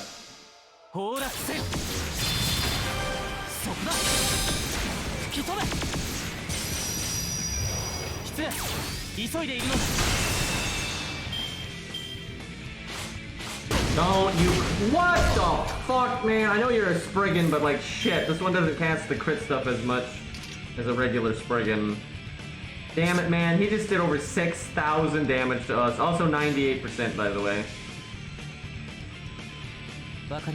It's really bad. We're probably not gonna die, but that means we're probably gonna die to the NP. I don't think we can run that back now.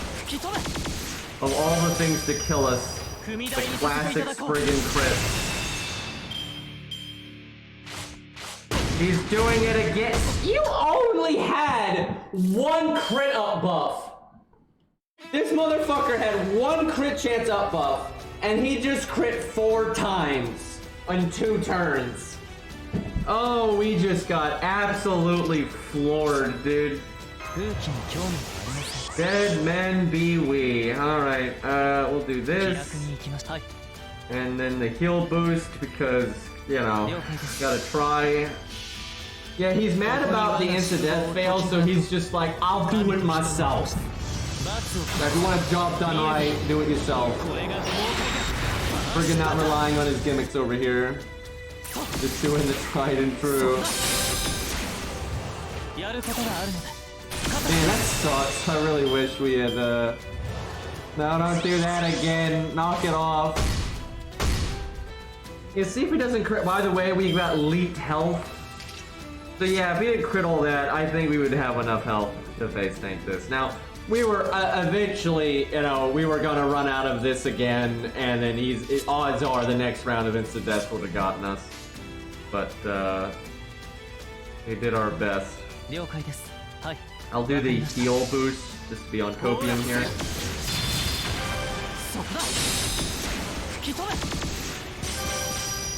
He made it past the halfway point, and we could have made it a little bit farther. I wouldn't be surprised if at 120 he actually beat it. We'll keep the stage, no reason to get rid of it, so we can give him a try again in the future. That'd make a hell of a video if he actually could solo that. But yeah, that was great. I mean, I don't think you're going to see much better from anybody else. There's probably a few people, though, because ultimately, flat damage is the way to go. Yeah, like Doorman. Yeah, we should try a dot person. The problem with most dot people is they don't have anti-debuff, so they get wrecked by the, you know, attacking, applying the debuff thing. Is there anyone, let's think, I guess Salami has anti-debuff, but isn't she only one turn or something? Let me see, what is her thing? You'd have to be grailed as well. Yeah, we should give a dot person a go, because they have the damage. Like, a lot of the dot people could do the damage, they just don't have a way to live. Let's see, Salami, oh god, Salami's death rate is 58.5. Yeah, her anti-debuff is only 1 time for 3 turns. That's not gonna work at all. Let's see, does Doorman have any anti-debuff? He might have a low death rate though. Like Moon Cancer would actually, a dot Moon Cancer would be really good. His death rate is 25%, which is not too bad. Does it have any? I don't think he has any anti-debuff. He does not. Yeah, he'll probably get floored like immediately, but we could try if we see a good one just cause. But yeah, I think he's going to get floored. Yeah, you really need some kind of anti-debuff because this game's a dick. It just sucks because how do I put this? Like the 2 things you need, I can't really think of a unit that has both, right? With like anti-debuff and flat damage, right? That's not a niche that I think has been crossed much. Let's see here. If Salami had better anti-debuff though, because she has some, she'd actually be really good. But not only does she not have much, when the death does come a knock, and it's very likely to proc on her. Why am I looking in caster? That's not what we want. Let me think. What are other dot units? Let me see. Maybe we're overlooking a dot unit that has there's shooting. Not that I'd want to use shooting, but let me. She is really dotty these days. Let's see what she's got. She's mostly debuffing the enemy, not like debuffing immunity or anything. Yeah, she doesn't really have anything for that. Let's see. Man, she is packed with debuffs there, though. But she has an okay amount of dots. Not as much as Doorman, though. I think Doorman really is gonna... In a solo, like, he can throw out a good amount. What are other dot units? Okay, Tomoe Gozen has some dots, nothing crazy, but then she has absolutely nothing to deal with the insta-death. So I don't think that would be any good. Let's see. Look at Moon Cancer, because Moon Cancer, that's kind of cheating. I wouldn't really want to beat it with Moon Cancer, to be honest, but if there was a dot-based Moon Cancer, they would have like the best chance because their death rate's really low. Like you'd really have to curse your fate. I mean, there's like three death chances happening every turn. So I mean, it could happen. It's kind of like King Hassan can proc his, auto attack or whatever. But see, there's Kiara. I don't think her summer form has any dots. She does not. You could obviously though give her flat damage through command codes and that kind of stuff. Honestly, Kiara could probably do it. I would just take well, let's see. How much healing does Summer Kiara have? She's got the 2k, 6-turn cooldown. How long does it last? I think it lasts 4 turns. So she does have pretty good uptime on the healing, but she would be taking normal damage, not half damage. I would be, because ultimately you just need to be a vehicle for like the flat damage command code and like if you have divinity, with that. I don't think she has divinity though in that. But she doesn't have flat damage as a passive. Because she'd have to live for like, 80 turns, maybe not that much, but she'd have to live for like, I don't know, 45 turns or 40 turns or something like that. I don't know if her healing would actually work for that. But, let's see, what are the other Moon Cancers? Because if you're a Moon Cancer with, like, good survival... oh god, you know who could probably do it? Is, the Elephant. They could probably do it. I don't know, though, maybe this Brigand would actually do a little bit too much damage. Yeah, I don't know if... Well, I mean, if you... No, she could probably do it. That's right, her NP heals.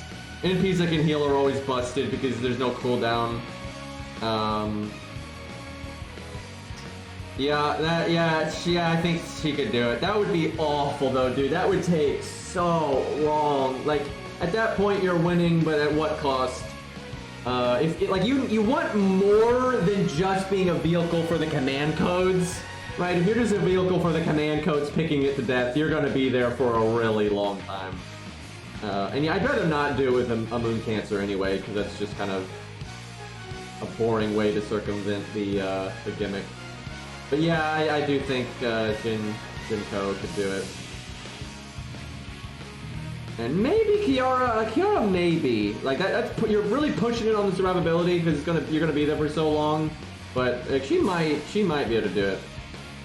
Because she does have some survivability.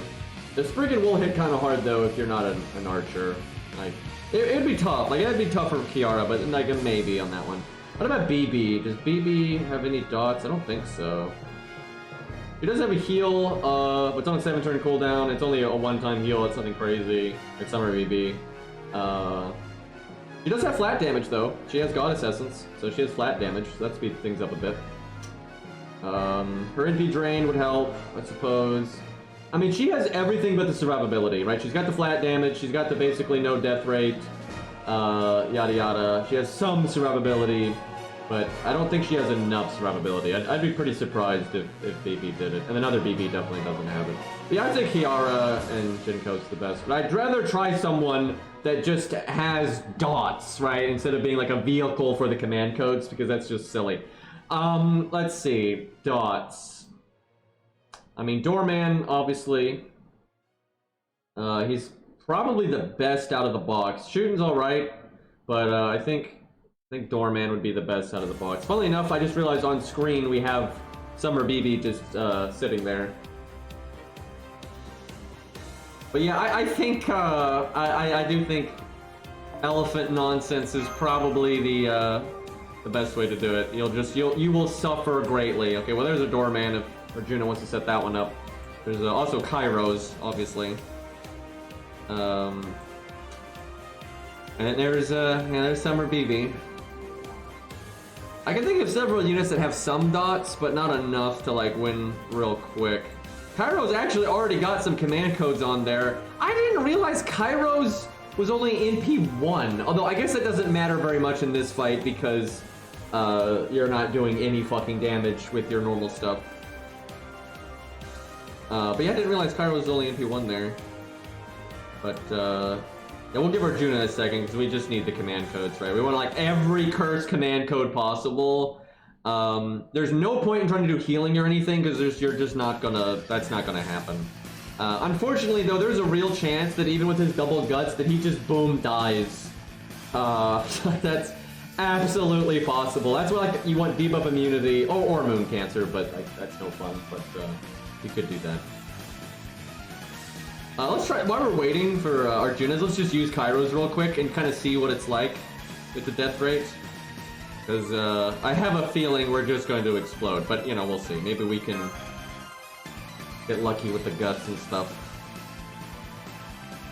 He's probably, though, the best solo daughter right now. Am I forgetting someone, chat? I feel like there's some good ones out there, but I feel like if you have no teammates, just on your own, I do feel like he has the best dots, and he does have the double guts and all that, and that's really nice. Okay, I think we actually cast his first skill immediately. Wait, no, we actually want the dot no, yeah, we want to wait for the dot multiplier. Does he have, oh, he does have flat damage as a passive. Darkness Essence gives you 225. So that's interesting. If you did have a command code available that wasn't a curse, you would probably, well, you just do the like poison or burn, I would think, because there's like that burn one that lasts a good while with like no other side effect. Yeah, Beach does have decent dot stacking as well. That's true. I don't know if it's better than Doorman though. Let me look at our kit again. Now, I think he's still way better than her, though, because of his, like, double guts and all that. Let me take a look here. Let's see, she, I don't think has any, I mean, she's got the, animal characteristic servant defense up, but that's not really what you need here. Right, she does have, like, her third skill, that's right. Does she have a multiplier? So her NP, like, yeah, I mean, she can definitely dot a decent amount, but, it's on attack, and then that gives you the multiplier. That's not bad, that's not, and you could use Atlas, so you could do it twice. I still think Doorman might be better, though. I mean, that's definitely not bad, though, because you can apply the card every turn, and obviously you put a command code on the card, right? So you're, like, doubling up there. So that's not bad, actually.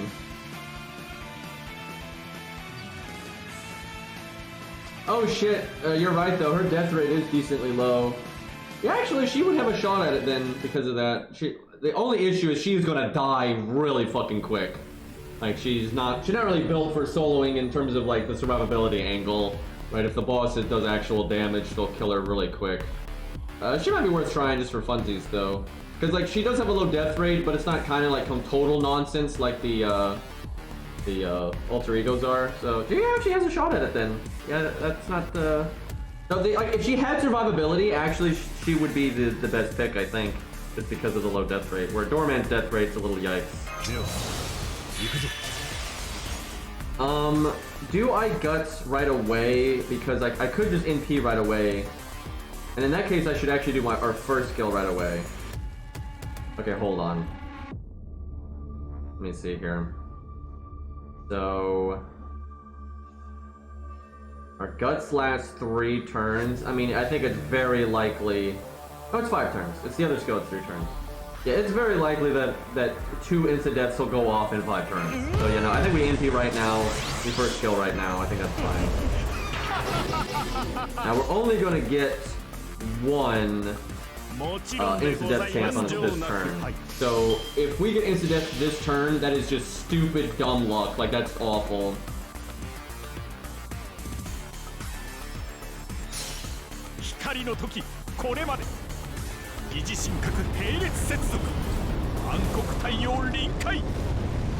I mean, if your Araj has,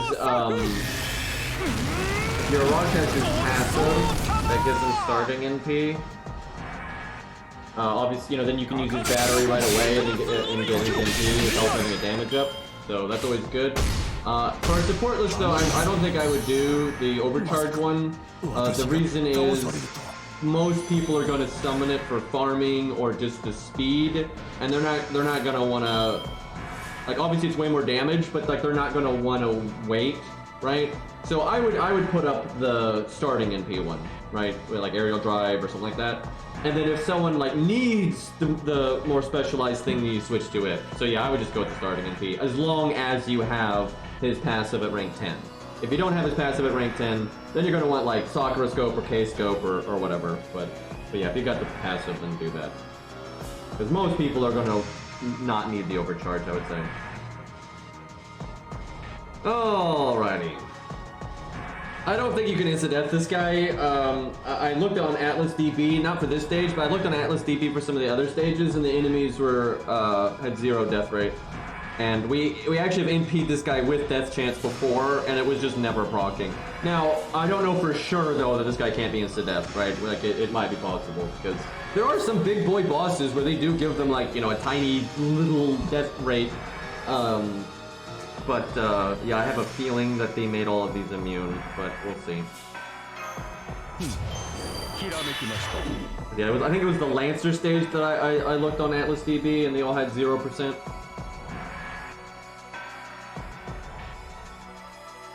Well, they're not like immune, but I think they'll always say miss. Because if they have a 0% death rate, even if you happen to proc it, it will just, or if you proc your chance, right, their death rate will always miss because they don't have one. Because like the Lancers literally have a 0% proc rate on their death rate, so it's kind of fucked up. Okay, so I think we just do this right off the bat. But yeah, well, it's always good to be on guard. So do this right away. So Tengon did not get insta-death. Is it worth attacking right now and getting more death chance? Well, we gotta use the guts while we got it, so fuck it, we're going in. Get more dots that way anyway. I don't think it was saying no effect, I think it was saying miss. And like, if the death rate is 0, it's still saying miss. Because they don't have a passive that makes them immune, they just don't have a chance to proc, right? There's a difference between having insta-death immunity and just not having a death rate, right? Like, it's not the same thing.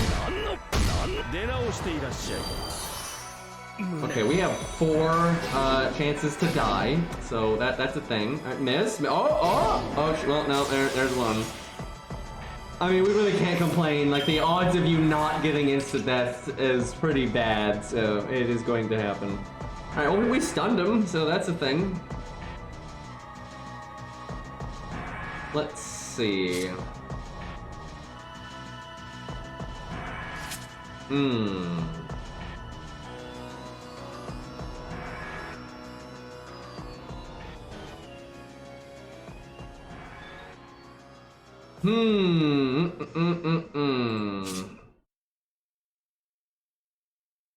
I fucking hate the main quest of this event. I concur. It's a lot of like, here, bring this entire preset team and, you know, grind a stage they're terrible for. That's not exactly entertaining. Alright, well, we want to dot as much as possible. So, I guess we do that. We're probably dead here. Like, so I think statistically speaking, we're dead here. Oh shit, we're still alive.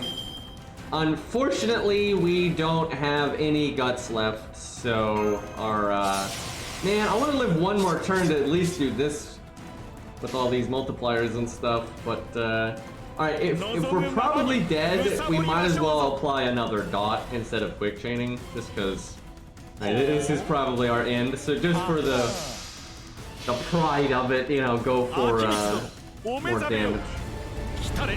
Definitely behind our tuna on this one. But, we just have a really hard time doing this.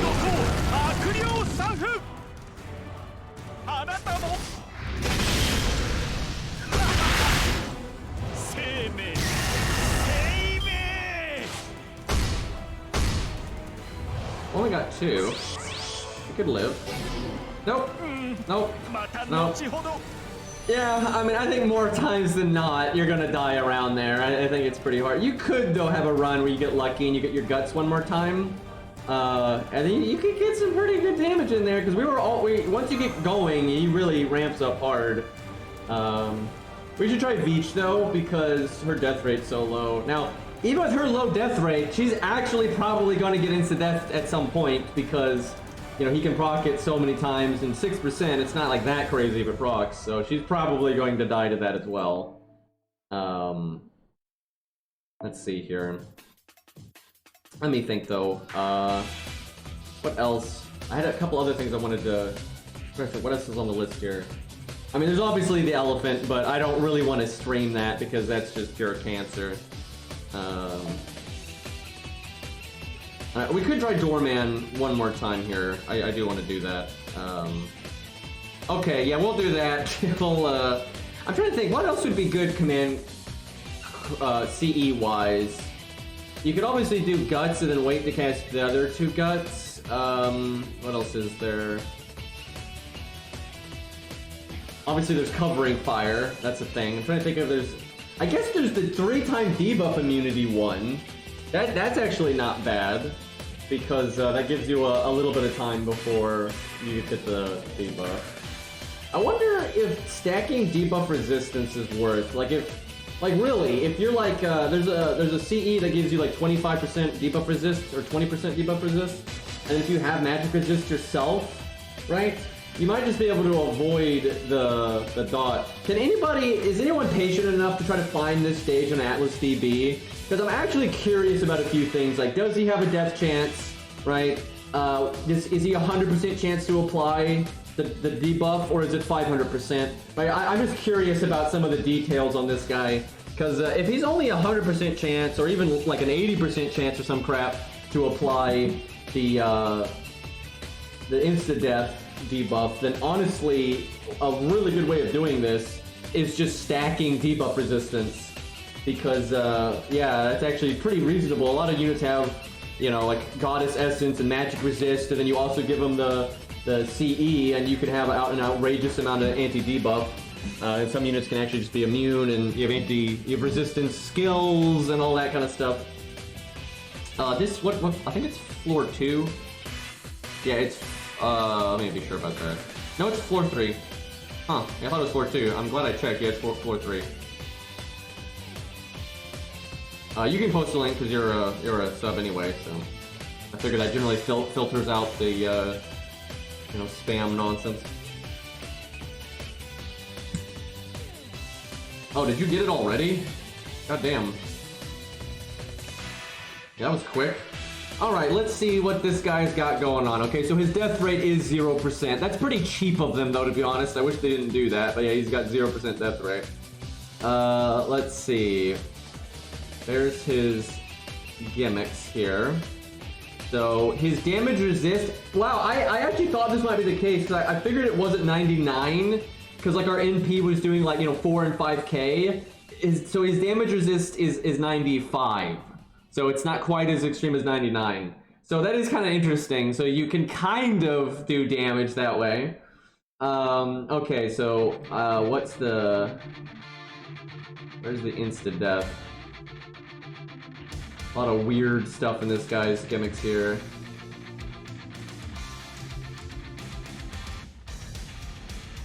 Trying to figure out what his, a chance to apply the debuff is.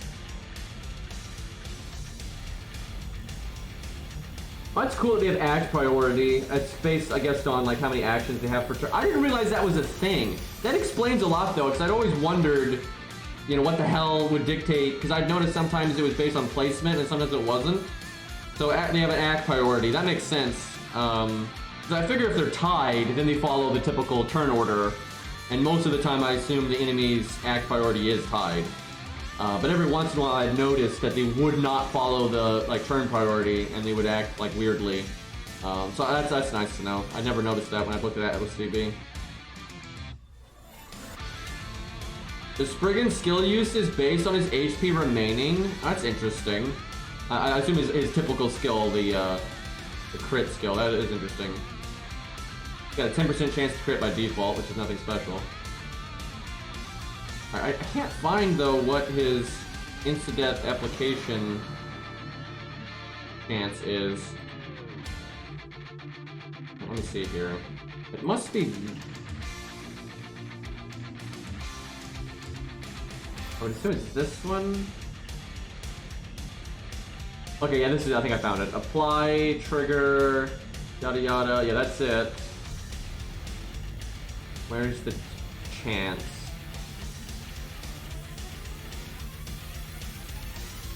I found it, but I cannot find what its chance to apply is. I'm wondering if it's not even 100%. Because I know that, you know, sometimes we got 4 debuffs and sometimes we got 2 and that kind of thing. And that might have just been typical magic resist nonsense or whatever, but I noticed it was not consistent. Yeah, I can't find the chance to apply on this skill. I don't see it. Might just be blind.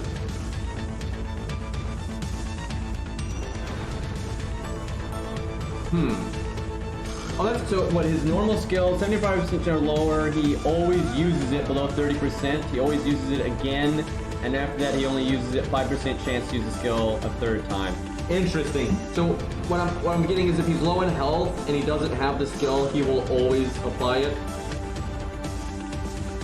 That would explain though why he's acting so differently than regular Spriggans. Because regular Spriggans, you know, they'll cast it all over the fucking place. And that guy was barely using it at all, so I knew something was up. Boy, I love Atlas DB, by the way. I really like how they just get the data mine stuff, so you get a lot of information that the wiki is just never going to give you. However, I cannot find what the percent chance for him to apply the,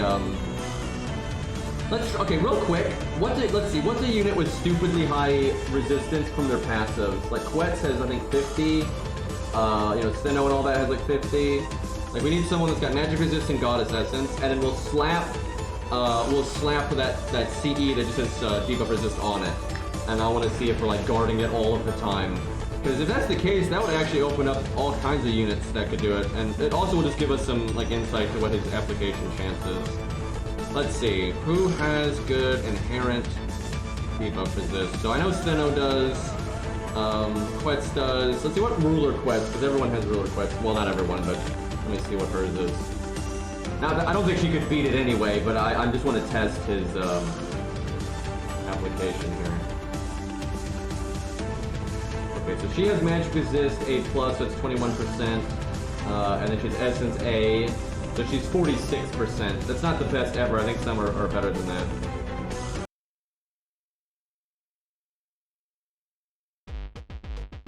Well, I don't need them with that debuff resistance as a skill yet, because I kind of want, like, to know, I want to be able to just, like, test the average amount that it applies when we're at, like, 80% or 50% or whatever. Because what I'm really curious about is if he doesn't have a 100% chance to apply it, which he probably does, but if he doesn't, you could actually prevent it every time at, like, 80% or whatever.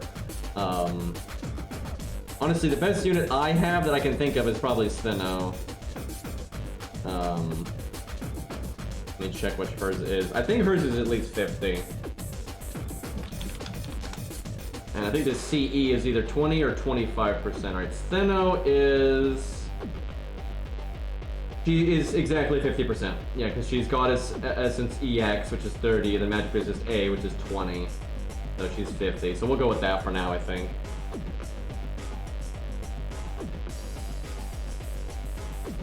Oh yeah, isn't there... Wait a minute, isn't there like an old Craft Essence? Like from K&K or Fate Zero or something that had insta-death like rate down? I don't know if that would be enough to really matter or be practical, but I'm pretty sure that's a thing. There is like an old CE that had like a medium out on it, where like the low star one is shit. Yeah, I would assume it's 100% too, and that just seems consistent with what we've seen. But, let's see here. Where the hell is my Steno? I'm pretty sure I've got her on my main. Maybe I didn't level her, though, because of the Steno account. That would not shock me. Nope, nope, there she is. You know, I have never looked at her stages. I have no idea if these are even different. Okay, I guess we'll go with 2. That seems the best. Not that it's that good, but it's got the halo. Alright. I think I forgot to change one of the things, but whatever. Alrighty, there's a few CEs with debuff resist. Actually, I'm gonna check the wiki, because the one I'm thinking of might not actually have the most debuff resist out there. I want to find the best one. Obviously, there's Hans's Bond CE, but we're gonna be solo, so that doesn't really matter. Oh Jesus, man, Hans's is 30% though. That's crazy. For some reason, I was thinking it was like 15 or whatever, but no, it's 30. That really is pretty good because when you do have a unit that has magic resist and that kind of stuff on their own, you're actually getting quite a lot out of that. But yeah, he's a entire party gets debuff resistance for 30%. That is something.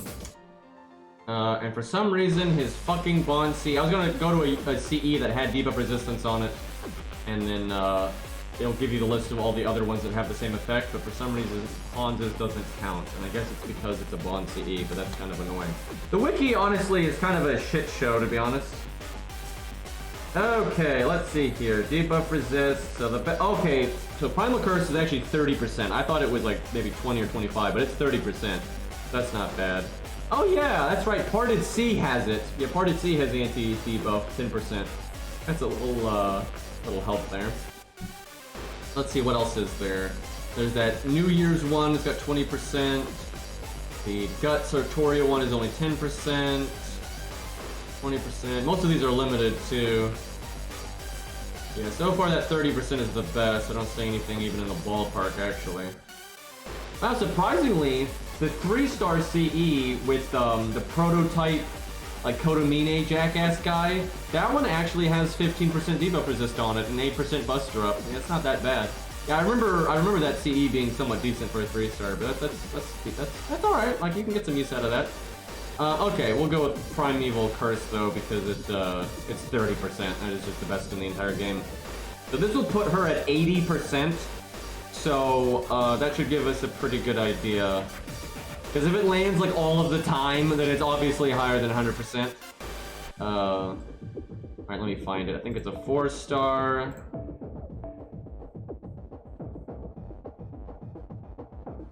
I know I have it, because occasionally it is good to have debuff resist, so I know I've kept it. Wait, is it a 4-star? Oh yeah, there it is. Alright. So we have 80% debuff resist, debuff resist flat, which is pretty good. We'll go with this just to keep us alive as long as possible. Try to get some data here. Yeah, it's a delayed activation debuff that applies insta-death, which is really bizarre, but yeah, it's a really weird thing.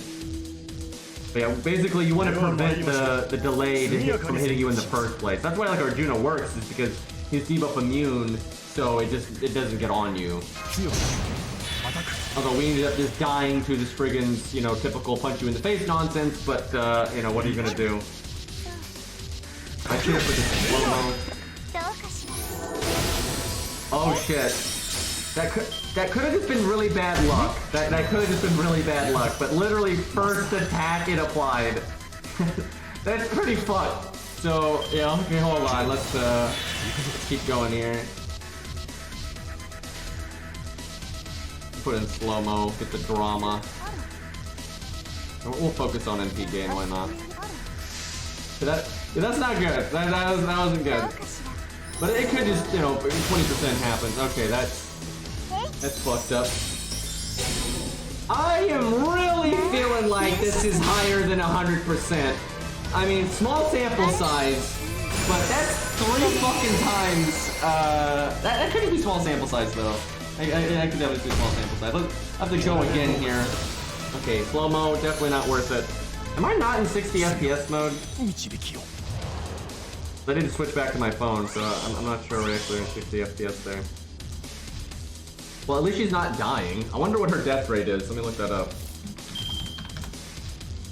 Probably pretty low, I would think. No, it's 27.5%. So actually, we're pretty lucky that it hasn't procced on us yet.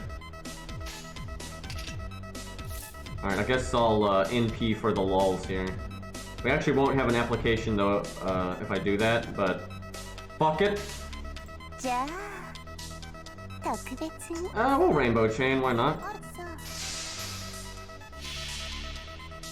She would never be able to beat this stage though, even if she was immune to it, because she just gets muscled to death, and I don't think Spriggan's a male, so you're not gonna charm him.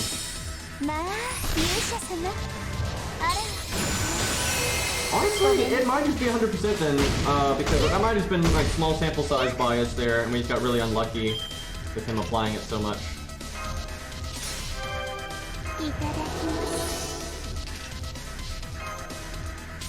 I guess I'll do my attack just because.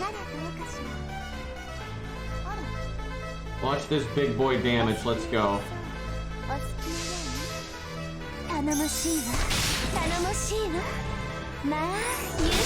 Yeah, there are some units with like Bond C's like that. And King of Son is immune to insta-death, and he can have a 100% debuff immunity. You know, actually, King of Son is like the best way to test this because, well, there we go. If he never gets it ever, you know, it's like exactly 100%. Because it's clearly not 80% for him to apply it, because he did apply it to us a bunch. So if it is 100% though, I think we did get pretty unlucky there, because he landed that 20% like 6 or 7 times there. Like, goddamn. Yeah, King of Son has a Bond CE that gives him a 100% chance to resist debuffs. So if the Spriggan is over 100%, you'd find out eventually. But I think it's 100% because they don't generally do things like 120 or 150. I mean, they can, but like what they generally do is either under 100% or 100% or 500%. That is generally what they do. I think there's a few cases of them doing some like 200% and shit like that, but like generally speaking, they do 100 or less, or they jump straight to 500, right? Like that's generally how they go about it. So yeah, I think it's just 100% chance to apply. But that does mean you could potentially get a unit that'll have like really good uptime and maybe even 100% debuff uptime. The thing is, they'd still have to have a good healing toolkit or flat damage or what have you. But this is a pretty interesting stage to just kind of mess around with, and we'll definitely keep it. There's no reason to get rid of it. I've already got enough points. We'll be fine to do the whole event. Let me check what else is on this floor real quick, because I haven't really poked around, but I'm actually surprised that that stage has so much, like, I didn't really even think about approaching it, like, from all these different angles, so it is kind of interesting how much you can do at this stage. It's still a terrible fucking stage, though, for, like, the event, because 95% of the players, if not more than that, are just not gonna have a way to beat it without turning the gimmick off, and I presume if you turn the gimmick off, he just doesn't do anything. Actually, let's check real quick, I'm curious about that. That's how a lot of these stages are, unfortunately, where there's no fun to be had with them, and then if you turn the gimmick off, then they're way too easy. But there's a few gems, right? You got the Lancer one, there's a couple of the Whale ones. That stun one, right? That one was decent. So yeah, there's some fun in this event without doing the counter thing. But most of them are strong-arming you so hard that a normal player is just going to have no chance. We do need to try some more dot people out. But also, I do want to try a few other stages too. Thankfully, these stages aren't going anywhere, so it's not a big deal. Wow, that's just lame. Look at this. Look at it. He loses his insta-death thing, right? And then he loses the damage resist, and he has a 5-turn NP damage down.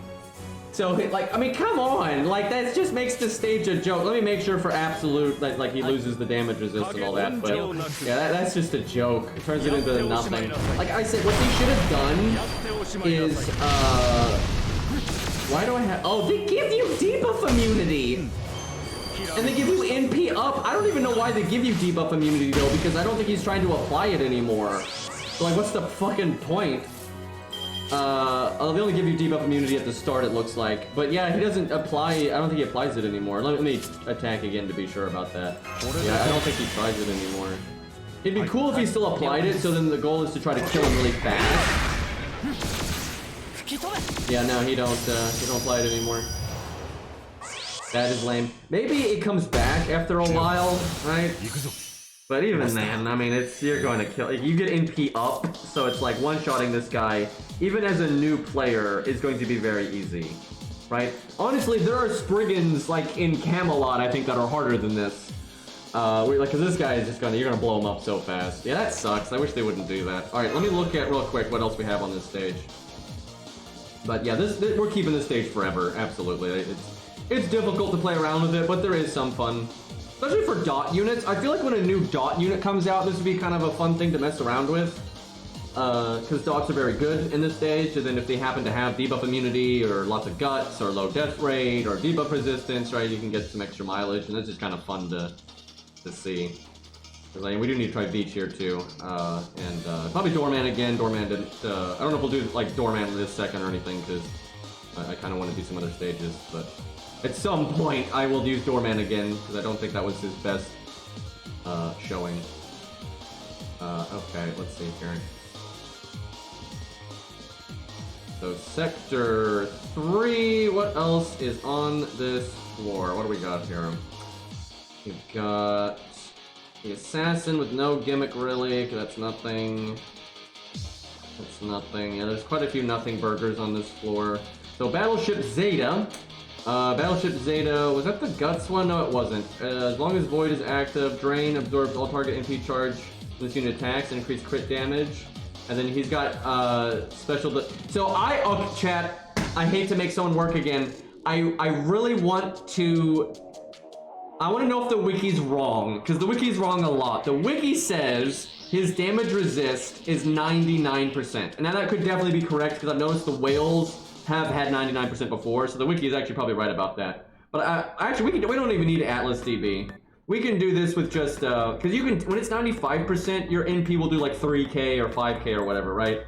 Okay, it's this one. So let's just NP this in the face. I'll use Ku because he's got anti-berserker. So if it's 95%, you'll actually see some degree of damage. If it's 99%, we're not going to see jack shit. Because I've seen the wiki be wrong about some of the little details like that. Because like 95%, damage resist on that Spriggan a second ago. That's quite weird, right? You don't generally see that kind of thing. So it'd be easy to assume that was not the case. We will just do.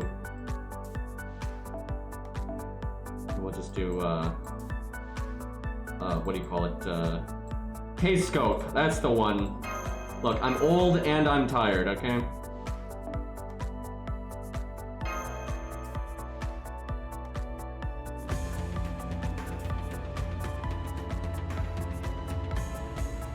Oh yeah, we had King Lear and all that. Good times, good times. I wish they'd make a Spriggan with break bars and stuff like that. Like, get really crazy with it. Do that for a lot of the old bosses like that. Man, the whales are really cool looking though, I'm just gonna say. I'd absolutely roll for that if it was playable. Or at least like someone that could summon the whale if they weren't like a fucking lolly or something, which that's probably what it would be. Alright, now you gotta remember Ku does have divinity, so yeah, there's gonna be a little bit of damage. Even if it is 99. 2.9. Let's see. That's probably 99. Yeah, that's looking like 99 right there because we have Divinity, we had the attack up, we had the other attack up, we had the anti-berserker. That probably was 99. Because if it was 95, I think like that quick attack would have done more. Now that looked like that was mostly Divinity. Yeah, I think it is probably 95. See, if it was 95, you could actually probably kill this through conventional means. Whereas this one, you'd have to kill through dots. However, killing this one with dots, that's not that bad, right? It's 300k. His gimmick isn't too bad, although he does drain your NP. Actually, that would be kind of annoying. But it's not that bad. You could use Veach or something. There are, you know, in normal cards, command codes, all that. The one that's really a bitch is the one that removes debuffs and fucking heals when he attacks and all that. That's the one that's a nightmare to do with dots. Although doable, but it is a pain in the butt.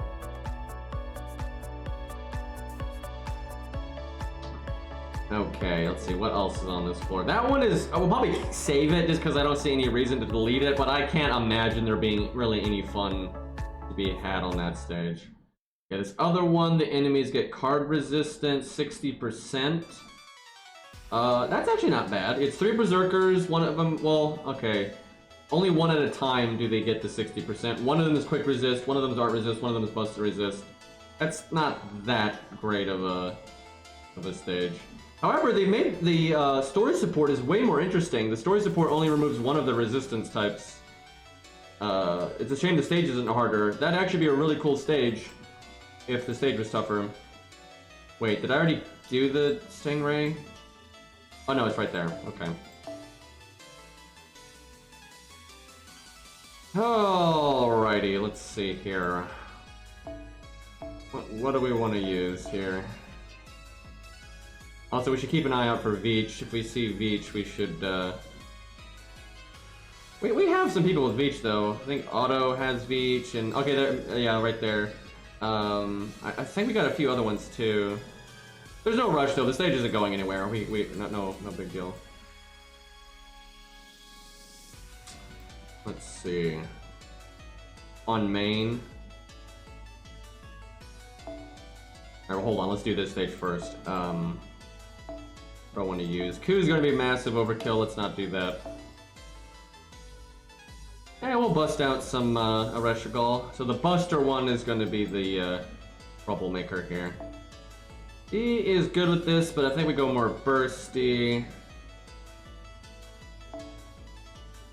Okay, none of those. None of that. You actually, I think, it's probably possible to beat every single one of these without using the story support, but there are a couple that would just be awful. Like that, especially the ones with a 99% damage resist, right? Those are just... Although I tell you what though, the fact that you can beat the one that is 99% damage resist, clears debuffs, and heals himself when he attacks, the fact that you can beat that with dots would mean you could probably beat most of these with dots. Why do they have to be giant boars? That makes your turn 1 really shit. Please don't crit me. Oh wait, no, they all... I thought only one of them did. They all have it. Okay, I wonder if they have that on top of a damage resist, because if they do, we are about to have a bad time. So I get it. They want you to remove one of their card colors, and then use that NP, right? If you move quick, you do an AoE quick, right? If you move Buster, you do that. What would be kind of interesting, though, is to only remove the card color that's like the worst card for the unit. That would be kind of funny. We'll see how much resistance they have. Okay, now, yeah, I can see it. You can see a damage resist icon and the card color icon. So they probably have like 50% or something like that. Or maybe not that much, but because it says the card type is 60%. So yeah, their damage resistance is decently high. So yeah, that makes it really... It's got like, you remove one card color, then the stage is going to be pretty easy. Because if you remove Buster... They'll still have the normal anti-damage thing, but it's not enough. Like, they're only 100k. So, alright, we're pretty screwed here, but we'll see what she can accomplish. Do I want to save this or cast it now? I think we cast it now, because we're probably going to have to use Guts for the NP turn anyway. No command code feels bad. Wait, I did this with Herc? How did that go? That does not sound like a good time. Did we remove one of the card colors? Because then it's not so bad. Although that's still be tough because she can't AoE. And they do still have A damage resistance. Hey, we just got, dude, we just got King of Son and Nidocris. That's quite rare. I'd say it's a blessed run, but it's not.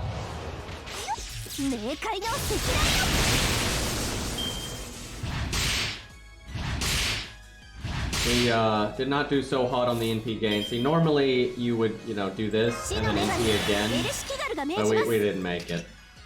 Okay, yeah, this is... She could probably kill one of these before dying, but I would be incredibly surprised if she killed all three. Maybe if she's like 110 or even just 100 and like got command codes or not, she might be able to pull it off. But that, I bet you that is doable without removing the gimmick though. It's tough, although not tough for dots actually. Especially Doorman on that one, because Doorman is AoE dots. That's perfect for him. Yeah, Doorman would fuck that stage up. I bet you when Cairo does that, he'll use Doorman. And if he doesn't, shame on him. Okay, do I have auto? Let's see here. I think it's this stage. I think it's extra. Yeah, there's Doorman again if we want to try that. And I've got the command code, so that's pretty good for him. Yeah, he probably would just instantly oh, damn. Now, we don't need the Yang CE, but that's a Doorman right there. I'm a little tempted to use that on something here. Maybe we could use that on the Boars. I mean, he might be able to beat the Spriggan, but the Boars would be so good for him because he AoE applies his dots. It's like Jolter here, who only applies it to one target, right? That's not gonna work out. See here. Not a lot of Veeches, apparently.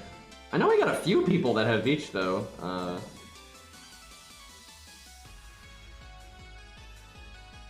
I guess she's not a unit people would slot too much, because everyone wants the other Veech.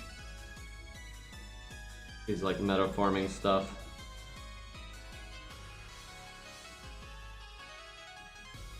So silly, though, that we got... I'm dying.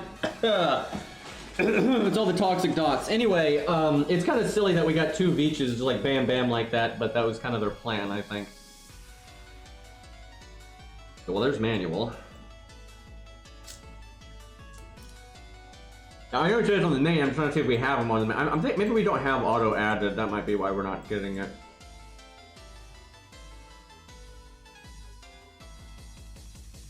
Although I'd like to point out that Manual is the only Veech that I have seen, even with the randoms. Like, I'm surprised that not even the randoms have it. I guess these days, though, there's a lot of extra classes. Oh, there's one. Not like ideal command codes or anything, but they do exist.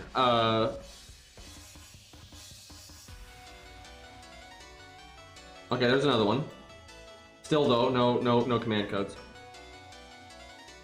I can set up Veech. I swear we have auto though. I think auto's got a big one. Okay, there's another one. Okay, that's a real big one, but again, no command codes. Maybe auto didn't survive the last purge. That is certainly possible.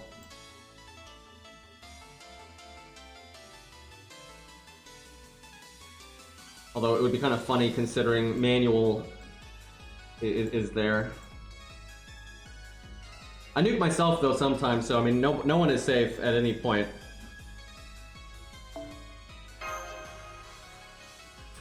Okay.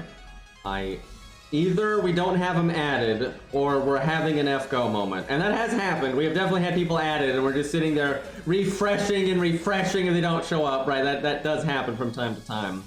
But, yeah, I don't think we have auto. We have to either add auto, although my list is probably full, or Hex can go. Who has the bigger one? Who has the biggest Veech around? Although I guess it doesn't matter very much because you're relying entirely on the, I think it's the third skill and the command code, so it doesn't, I don't think their level matters that much. I mean, you know, it'll help a little bit, but... So they're both level 90. Okay, Hex has got the NP rank by 1, but that's fairly minor. But, I don't see Hex here either, to be honest, so I don't know what's going on here. Like, well, the thing that would help the most is just, like, being level 100, because then you'll live longer. Because that's what's going to kill her, is just getting bopped in the face. Okay, there's Hex. Let me, let's give Otto a fighting chance here, though, because I'm pretty sure... I suspect he's not on my list. And there's not enough, invite slots, so hold on. We'll just go with whichever one pops up first. I think that's the fair way to go. Because I don't think MP2 and MP3 is going to make that much of a difference. I mean, it could, but it seems unlikely to me. Generally nuke the JP invites because they're unlikely to be viewers, so I don't feel as bad sending them into the void. Okay, that guy hasn't logged in a while, so that's... I don't need that one. Probably a JP one as well. Okay. Okay, that's a nice, what's her name? Lancer, Artoria, Alter, etc., but, got the... I mean, it matches, but, it's... you. See, look, this is what I'm talking about. People do this, like, who is going to actually summon that now? Right? Dude's level 100, MP5, 10, 10, 10, right? All of that stuff. But then instead of having something like Golden Sumo or Aerial Drive or K-Scope or whatever, you know, it's useless, right? It's like Bond CE or this thing. Like, no one's gonna summon that now. I am so spoiled by Arc Knights. Guys, in Arc Knights, like if Otto sent me an invite, it just shows up. It's just there, right?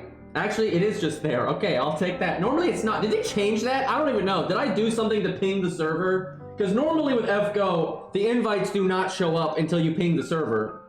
And I don't think I did anything that pinged the server. Did they change this? Are we living in a better timeline? It's either that or I actually did something to ping the server. I don't know. But yeah, normally you have to do something for it to actually show up. Alright, we'll just go with whichever fucking one we get first, because it should not fucking matter either way. And if we get both of them, then what we'll do is we'll go whichever one has the better ascension, right? That's the, that'll be the tiebreaker. I mean, technically the tiebreaker should be the NP rank, but, alright, we technically already have Hex, but, like, to be fair, we got to refresh here. Besides, he doesn't have it slotted yet, so. And then we instantly get Hex again. And then Hex doesn't have it slotted, so Hex loses immediately. I guess real quick, just we'll see if it's in the all slot, but I think Hex lost that one. Okay, let's see here. All right, we got some decent command codes here. We got now we might not want that one. Yeah, wait a minute. We might want to change that one if you have other options, because although, well, no, we don't want that one because although the dot is good. We're going to heal him over and over and over again. Like, every time we use it, we're going to heal him. Although, it might still win out. Let me look at the dot on this. Because there's a lot of dot options to pick from now. Because I don't think the dot type will matter. Obviously, we don't want the one that damages us. But you also, there's like the burn one. I think that lasts more turns. Okay, let's see here. Okay, so the burn, we gotta get really scientific about this. So the burn ones have got 500 damage. Let's see, I'm just scanning through these. Which ones have the highest damage or last the longest? Okay, actually, I don't think any of them last more than 3 turns. Okay, so it's just damage. So, what do we actually have? So, the poison one is 1,000 damage, which is the most, but then you heal them for 300, so that makes it 700. That's probably still gonna win. Let's see, there's a 600 one, so that's really close. But it damages you, so it's not worth it, because we don't want to die. Okay, yeah, that's it then. Okay. So we got the one debuff clear. I think that does work. I would think so. Wow, I never even thought about that. You actually can beat this stage way easier now than I was thinking. because we have 2 of those. So actually, because of that, I think a lot of units can beat this. Like, you just have to be able to live then. Because yeah, I think you could remove 2 per turn, and then if you have like debuff resist, I didn't even think about that. Yeah, I don't know why I didn't think about that, but yeah, if you have like debuff resist or you're like Arjuna or whatever, yeah, you could just keep removing it. That does make it take a lot longer though. Alright, let's see. I don't know if we want the heal. We might need it. That might be a necessity, but we might want to just kill. That's a hard call. Because, like, we might want to just go the murder route. Or we might actually want another debuff clear. That's almost too much, though, because then there's almost no chance of us dying, and that... But, I mean, if it's effective, it's effective. I mean, we'll go with this for now, but, okay, we got debuff immunity at the start. That's not bad. That's not bad for getting the ball rolling. Because our NP does not fucking matter. Like, it just... We're gonna do so little damage. Like, if we're gonna kill, it's gonna be almost entirely through dust.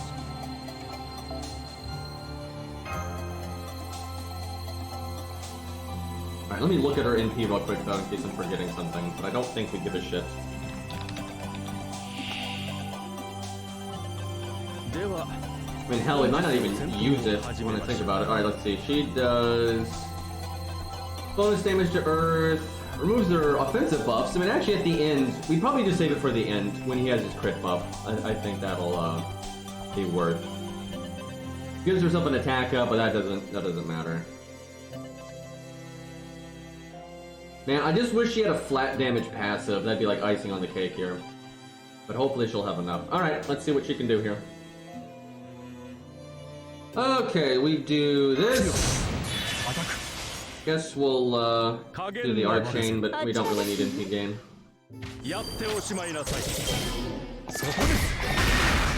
Okay, so our top priority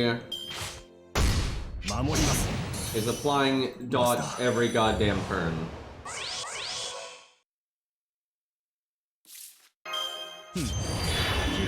Alright, let's see here. So definitely no heal. This applies the debuff clear before damage, so you don't want to do that first. I'm pretty sure that'll whip. So these 2 though we want to use every fucking turn. Like literally every fucking turn we want to apply those 2. And if we have another dot, we probably want to apply that every turn too. And if we don't, then we want to use this. Alright, let me look at... Okay, for Brave Chaining, we probably 3rd skill. Yep. We don't want the defense up until we're getting punched, so don't do that. And we don't give a shit about our 1st skill. If we do use it, we'll probably use it at the end to like try to double NP to get rid of his crit buff or whatever. Because I think we're going to be pretty safe from the insta-death, so if we die, it's going to be getting crit in the face. Okay, so we want to do... I think that.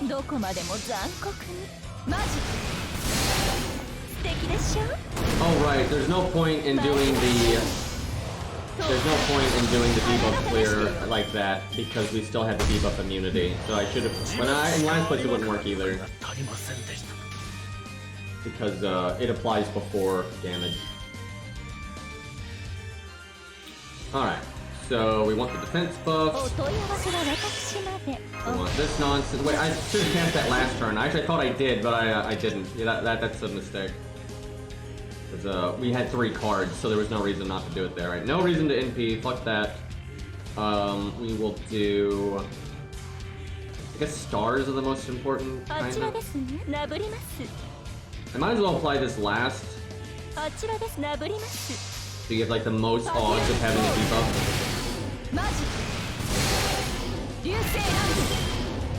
Yes, when she gets rid of 1 and then she gains 1.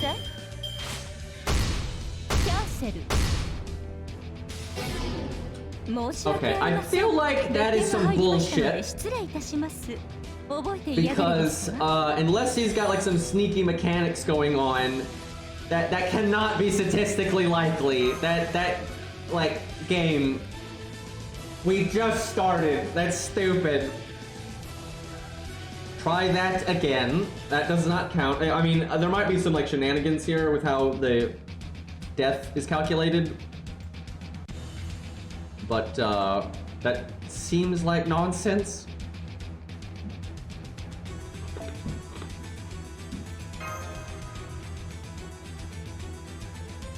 Just roll the gacha again. Yep, yep. There's no way around it. If you do it with this kind of setup, it is just RNG, right? It's not, there's no way you're gonna do this. Like, there's just too much bullshit to not. The only way you're gonna do this without RNG is if the unit has enough debuff immunity that they can get their damage in before it's gone, right? That's about the only way you're gonna do it without some kind of RNG. Which maybe is possible, but I wouldn't hold my breath. We must have been in transit there. We missed a command code. Hopefully that's not a problem. It's because it updates the command codes immediately. It'll be like coincidentally in the swap process. I can do that. That's unfortunate. Hopefully, that just it's not okay. Well, there goes Kinbone. Hopefully that's like on a card that's not a big deal. Okay, so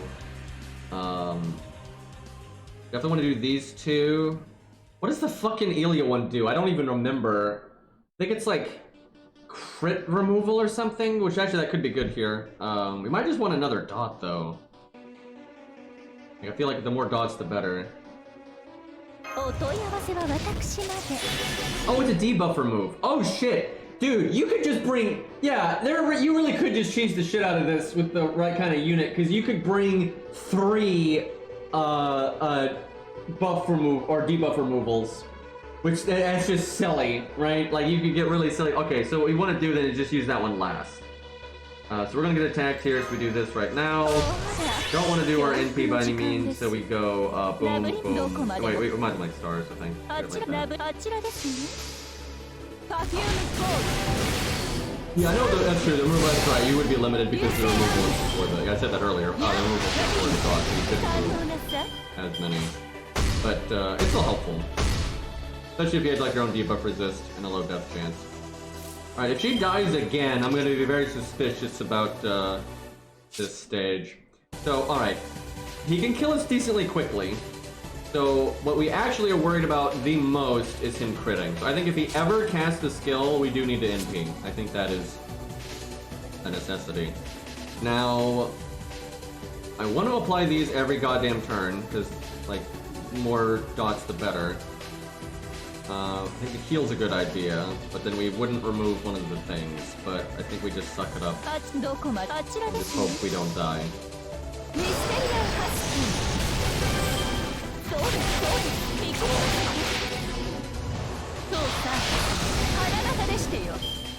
Okay, we have 4.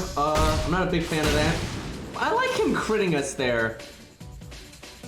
Yeah, I think we just got unlucky earlier. And now again, 6% is high enough that like you add it's you know it can definitely happen. Like if you play an MMO, right, you got a 6% chance to crit. They pop up, you know. But all right, let's see here. Okay, saving vulnerability for his NP, obviously. He does not have a crit buff, so there's no point in NPing. I think we do this last to maximize the removal. I think, statistically speaking, what you worry about is him killing you with normal damage. Like, yes, you could absolutely die to the insta-death, but I think that you're way more likely to die to just the see red, press red, right? So that's probably what you focus on dealing with. Okay, so we do this. We do this. Still has no buffs, so no reason to NP. My heal's not back. Yeah,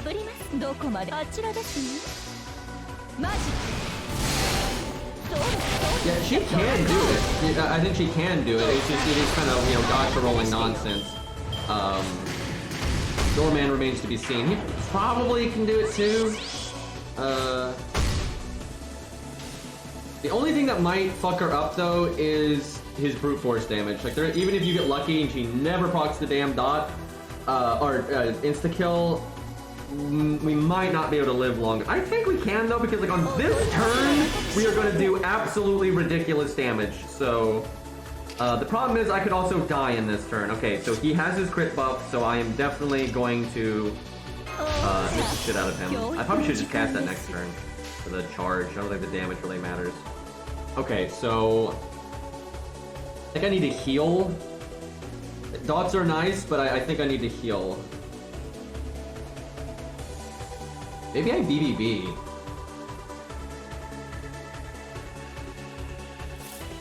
Oh fuck, you're right. We're on 1 turn cooldown here. That sucks, dude.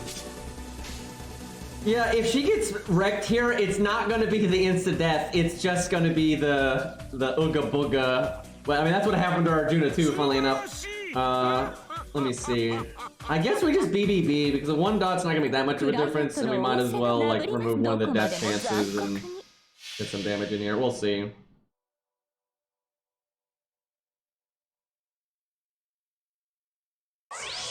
Oh hey, thank you Marcellus, 15 for the 30 months, dude. Oh yeah, her NP's cool. I forgot about that. I haven't seen it in forever. The NP's really cool looking. Get some universal century shit going on right there. That damage though, that is not great. I mean, you do what you can, but don't kill me. Don't you fucking kill me. Stop! Okay, well, let's see the damage here, though. Let's see how many turns like she would need. 32. I mean, she definitely could get another turn or 2 in, right? So she could get a chunk. There might be a way. What you might have to do is kind of like focus more on keeping her alive through conventional means, like the health, keep her health up. That might be what actually needs to happen. Like stall that way, and then unfortunately you have to just roll the dice like a motherfucker on not getting insta-death. Because if he gets like, 60 insta-death attempts on you, actually you're fairly likely to die. So there's definitely a lot of dice rolling there that's not going to be fun, but I think it might be possible. I don't know if it would, definitely not a high win rate, I'll say that. Like even if you figured it out, the win rate is going to be like, 10, maybe to 20% most likely, somewhere in there. And you might not even be able to get that, I'm not sure. It might not be doable, but I suspect if she was grailed and stuff, though, extra health will give you extra turns. I think there is a world where she can do it, like especially at 120, then you still get insta-death. Then you could probably do it. And then Doorman, I'm thinking maybe as well. I'm not sure, though. He's kind of weird. Doorman can definitely do this one, though. And I think Veach will get fucking annihilated on this one because... Like, oh my god, that's just terrible because she can't apply the dots to all of them. She can only do 1 at a time, so she'd be dead as fuck on that one. Where Doorman probably can do this one. Well, let's try real quick. Unless Doorman just dies a lot faster here than I'm thinking, but I think Arjuna has a good Doorman up. There we go. Now this maybe is not the toolkit that, like, we don't necessarily want this anymore, but we'll just go with it so I don't have to sit here for 8 years. Yeah, he probably wants starting NP, I suspect. Do we do Atlas, or do we do default to just stay alive in the short term? Let me look at his cooldowns again. I think it depends on...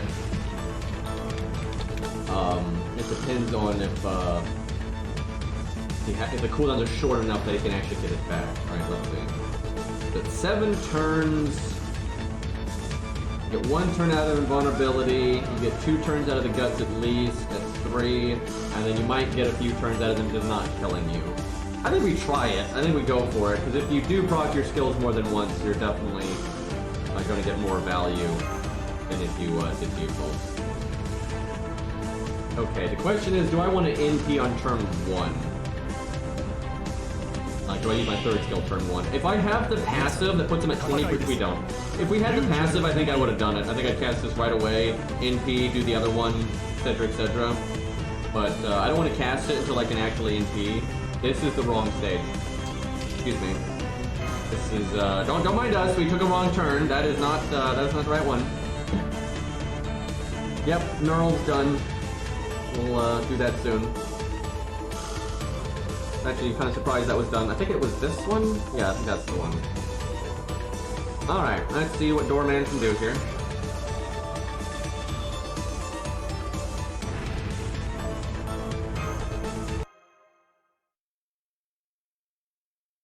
I am in the wrong tab, excuse me.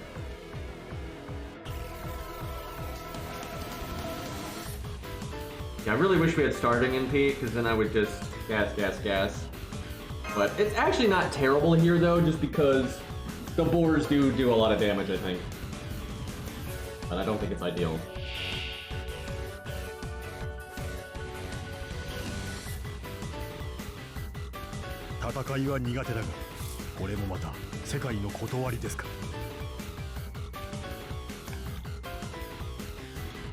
Yeah, howdy. Alright, let's see. I say howdy all the time in real life. Actually, I've been made fun of that at many points, but I don't give a shit, so...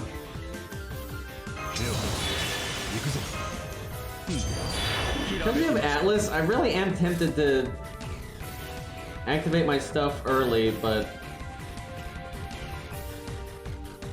we'll at least wait one turn. Alright,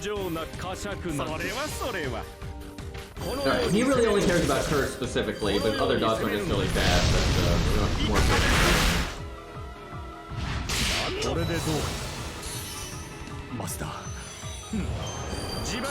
I don't know, when I like grew up, Howdy wasn't like a rare or weird greeting, but I think it's kind of gotten to that point now. Okay, fire everything. All the Curse. Maybe I should have cast that last turn. It kind of depends on how quickly they proc it. Right, unfortunately, we've got our dots on these cards, which is not ideal. I'm gonna pick them anyway, though. Wait, we got this one. Well, I can art, but I want a quick, but we don't want to do burn and poison, especially the heal one. I guess I do art. That's pretty whack, but you know, Curse is absolutely the most important, and at least it'll help us get NP gain. But I think quick is the way to go, because it's good NP gain, and then you get stars, which mean crit, and then you get your NP for critting. This might work too. I do think the dot is more important. Although, I don't know, maybe not, because like AoE dots is what really matters.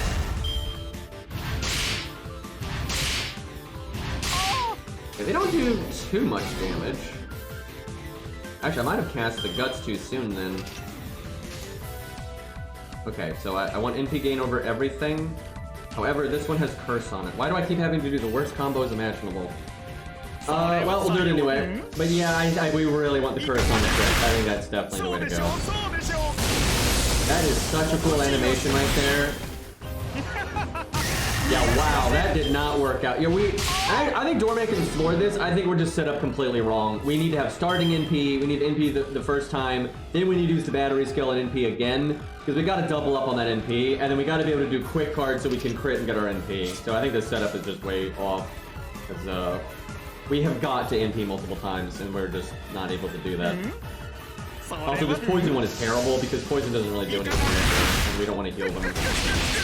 Like it outpaces the heal skill, but like it's when you don't have any kind of poison multiplier, it's no good. Dude, I'm so glad. Like Lancelot's animation update, man, I love that shit. It's so good. I'm so glad they did that. Big fan of that one. Yeah, I think he can do this. I think he'll floor this if you can just NP, then do his third skill and NP again. I think he'll murder it, but I don't think we can do it. Well, I'll try, but I don't think we got this. Yeah, these command codes. Command codes are killing me here. Yeah, NA still needs the blue apples and the rainbow chain and stuff, but the blue apples is huge. That's such a good update.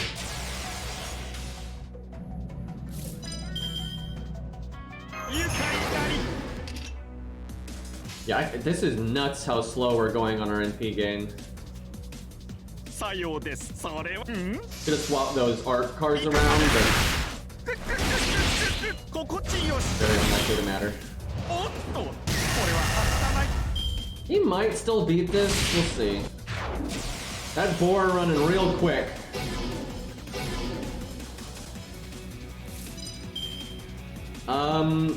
I think we might be able to double NP here if I don't third skill. Let me wait a moment. So we took him invulnerability. Actually, even with the scuff, and there's a lot of scuff here, I think we're gonna win anyway. It's gonna be close, but think we might have it.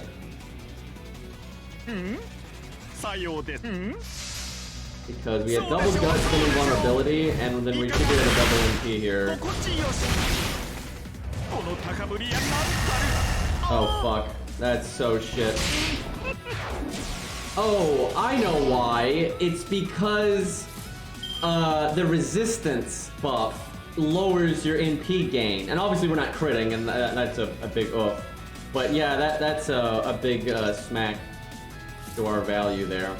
Boy, that really sucked right there, though. That was not good.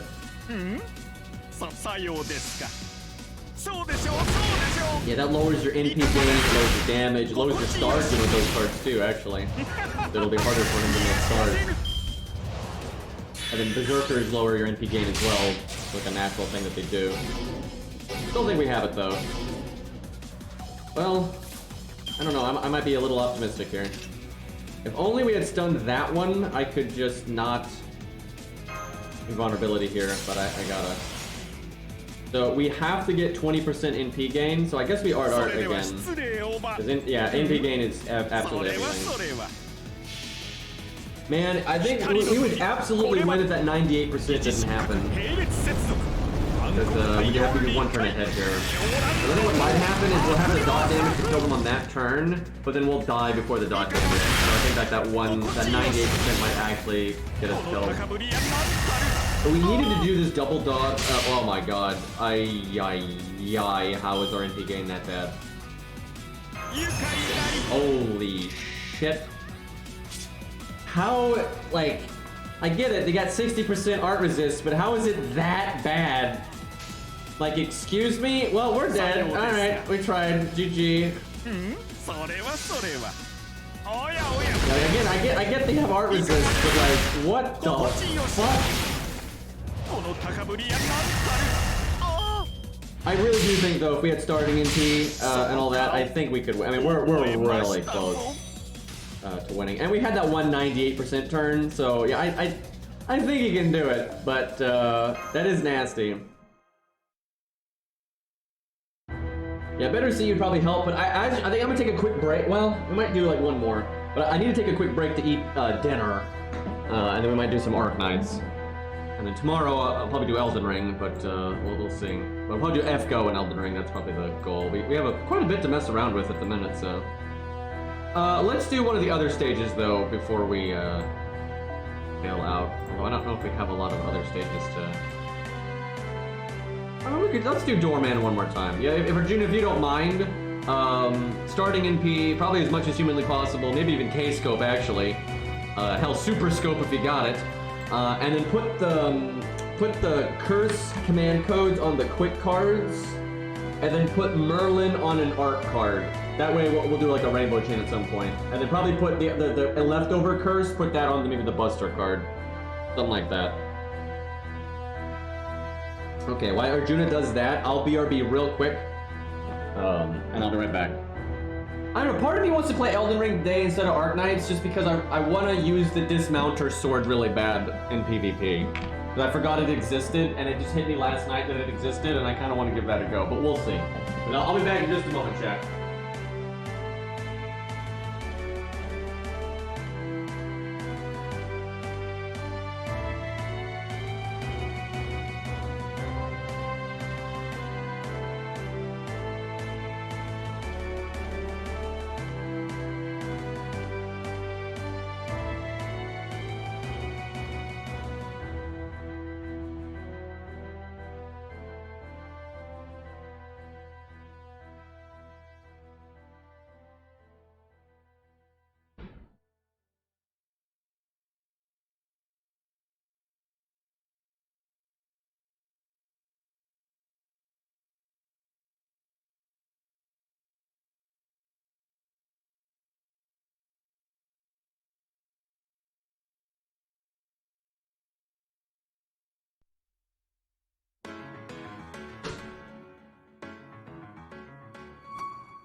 Alright, chat. I have returned. Let's see what Arjuna's got for us here. Chat, I'd like to point out that Arjuna, I think, has still done the best on the Spriggan stage. And I think Beach is second, and Doorman maybe could get second, and we haven't really given him a good run, but we'll see. But both Veach and Arjuna died to normal card damage. They did not die to the insta-death. That's kind of interesting. We need to try Orion out, because he will never die to the insta-death, because he's got, like, permanent uptime on his, what do you call it, anti-debuff. But he'll only do 5% damage, so... Yeah, if we can get a curse on the other quick card. This stage, we don't want poison at all, because, it's AoE. And yeah, the most starting NP you got is definitely what we want.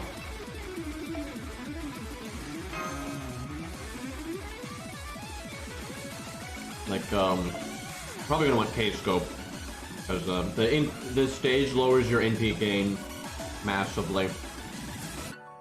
The big oof.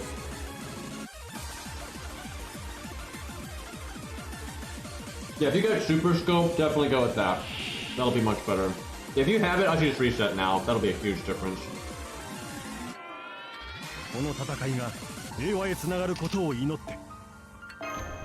Isn't that Doorman's summer costume, I think?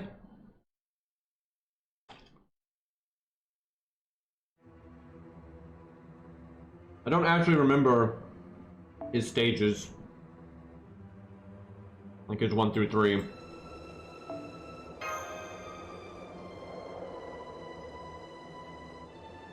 Game's taking its time.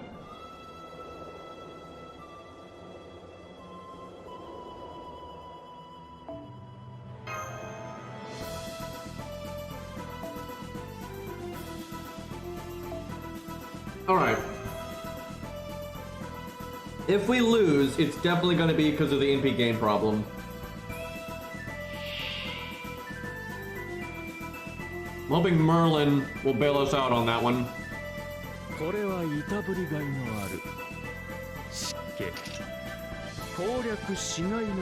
Alright, so I want to NP turn 1 to do this right away.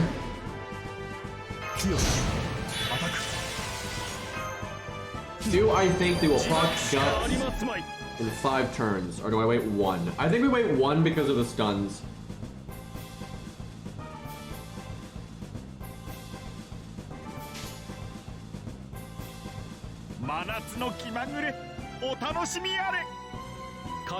Maybe not the ideal opening hand, but I'll take it.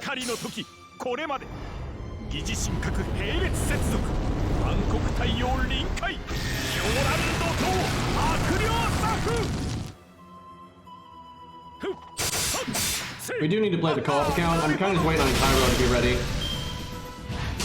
I'm good to go, I think. I really should be logging in, though, on it to get blue apples. There's no reason not to do that.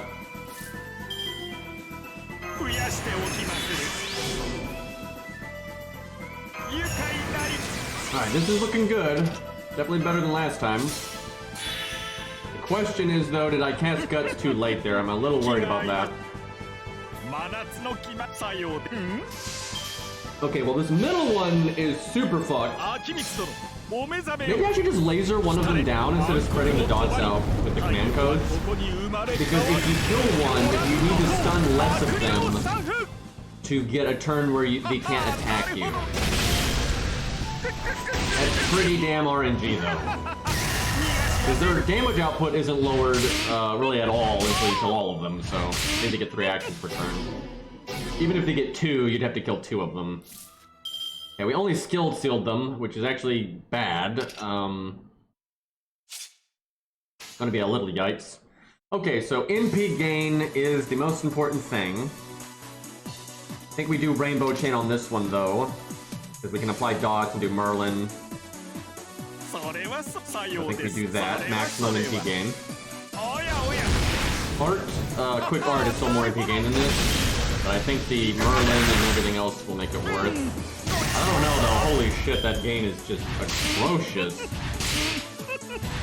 That is so unlucky that Guts went off that turn though. Like, one less attack and it wouldn't have gone off. And like, now they get stunned, right? So it's like, that if that had happened earlier, that would have been way better.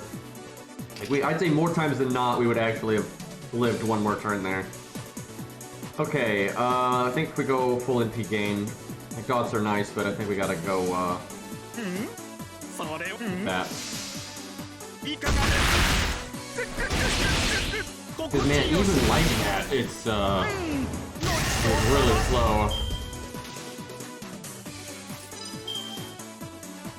Okay, do this. Not to.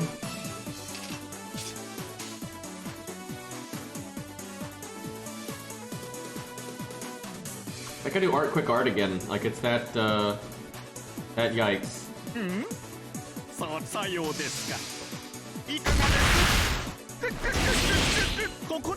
I guess you essentially have a 60% NP gain down all the time. That's basically what it is.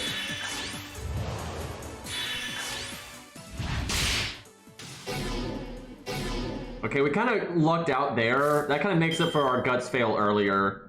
Because more times than not, we would have died there. So we had one turn where we would have gained a turn, and we had one turn where we lost a turn, so I think that's fair. I could actually kill this guy right here, but I don't know if that amounts to a lot. Like maybe hitting the middle one is better for killing all three of them at the same time early. I think we got this. I think the K-scope and the command code changes, I think, is enough that we got this. I don't think I need Merlin here, but I also don't think we're going to need another NP. I think we still save it. I think we just maybe do art quick. Do I really want to push that though? Because they're only going to hit me one time. Like the charge attack is a one-hit count, and then the Guts is going to go off and their turn is canceled. So we're probably at like 90% right now. Yeah, I don't think we risk it. I don't think we gain anything out of Merlin, like holding Merlin. So just fuck it and get it over with. It's not like we're going to get another NP. Well, actually, with a third skill, maybe we will, but still. So we actually did not need Merlin though, because well, if we didn't do that efficient of a combo, we wouldn't have that much. Because we went over by 14 and he's 10, but a different combo might have actually been the other 4%. So that's a tough call. But I don't know, saving him would ensure. I mean, we're gonna win, but like saving it would mean you could do the third skill. Like really easy. If I did Merlin this turn, if I did NP art, right? Then like no matter what, I could do my third skill and then NP again. But I think we have them right here. This should do it. Let me put it in slow-mo so we have more time to cancel the app. Zeet the app, excuse me.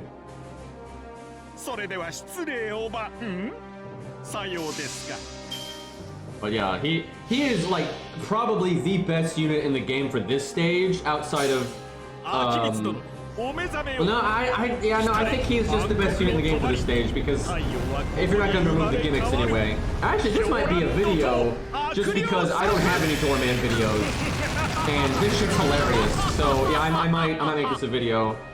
If you don't mind keeping this stuff up.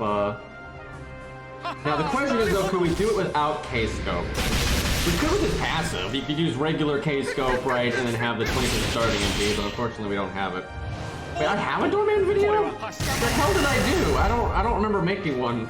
I remember fighting him. I've made plenty of videos fighting him, but I don't remember making a Doorman video. I know it's hard to remember sometimes because I've been doing this for so long, but Fu Ghost? Wait. Didn't I use Blood Axe for that, or did I do more than one setup? I have to Google this. I do kind of remember doing a setup like that though now. I do kind of remember that. I think I did do more than one. Yep, I have more than one. Yep, I've got Doorman and I've got Blood Axe.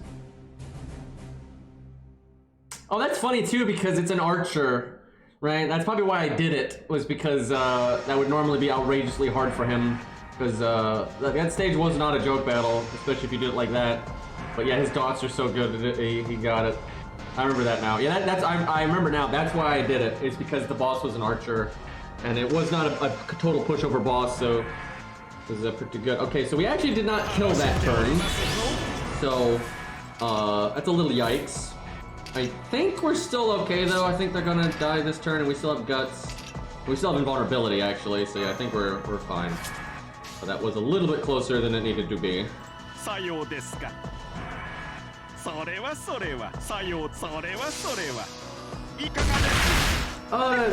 say, though, it is funny that they foreshadowed Jufu being a 3-star all the way back then. Because, like, giant ghosts are always gold enemies, but then for some reason... Okay, we won. For some reason, that one was silver, right? So it kind of gave it away that she was going to be... That was actually why I was so confident that she was going to be playable. I'd said that for years, because my god, when was that?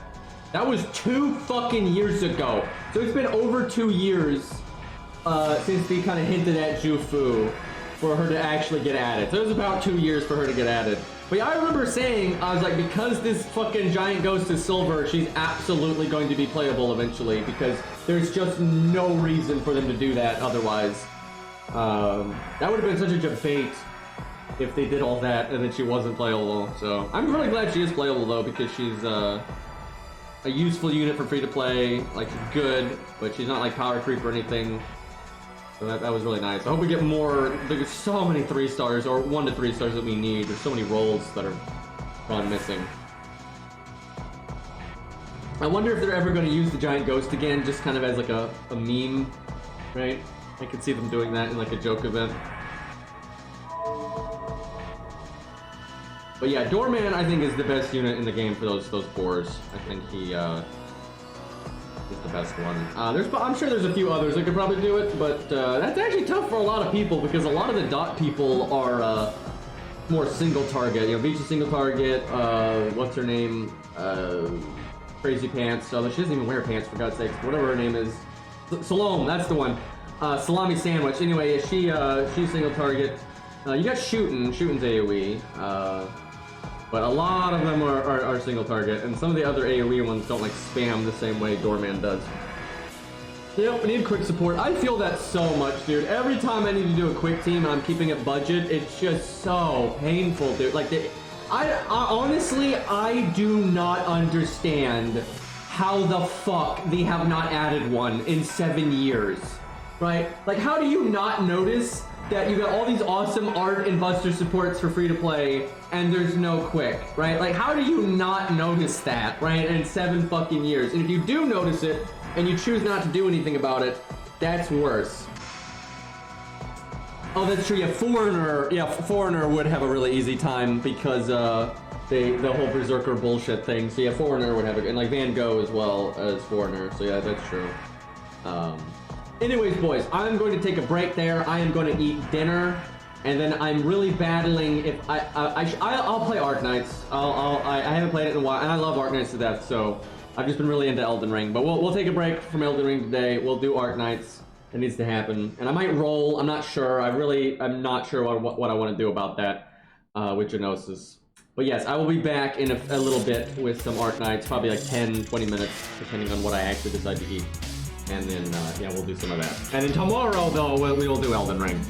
Anyways, boys, thank you for hanging out. I'll be back, boy, in just a few minutes. But yeah, thank you for hanging out, everybody. And take care.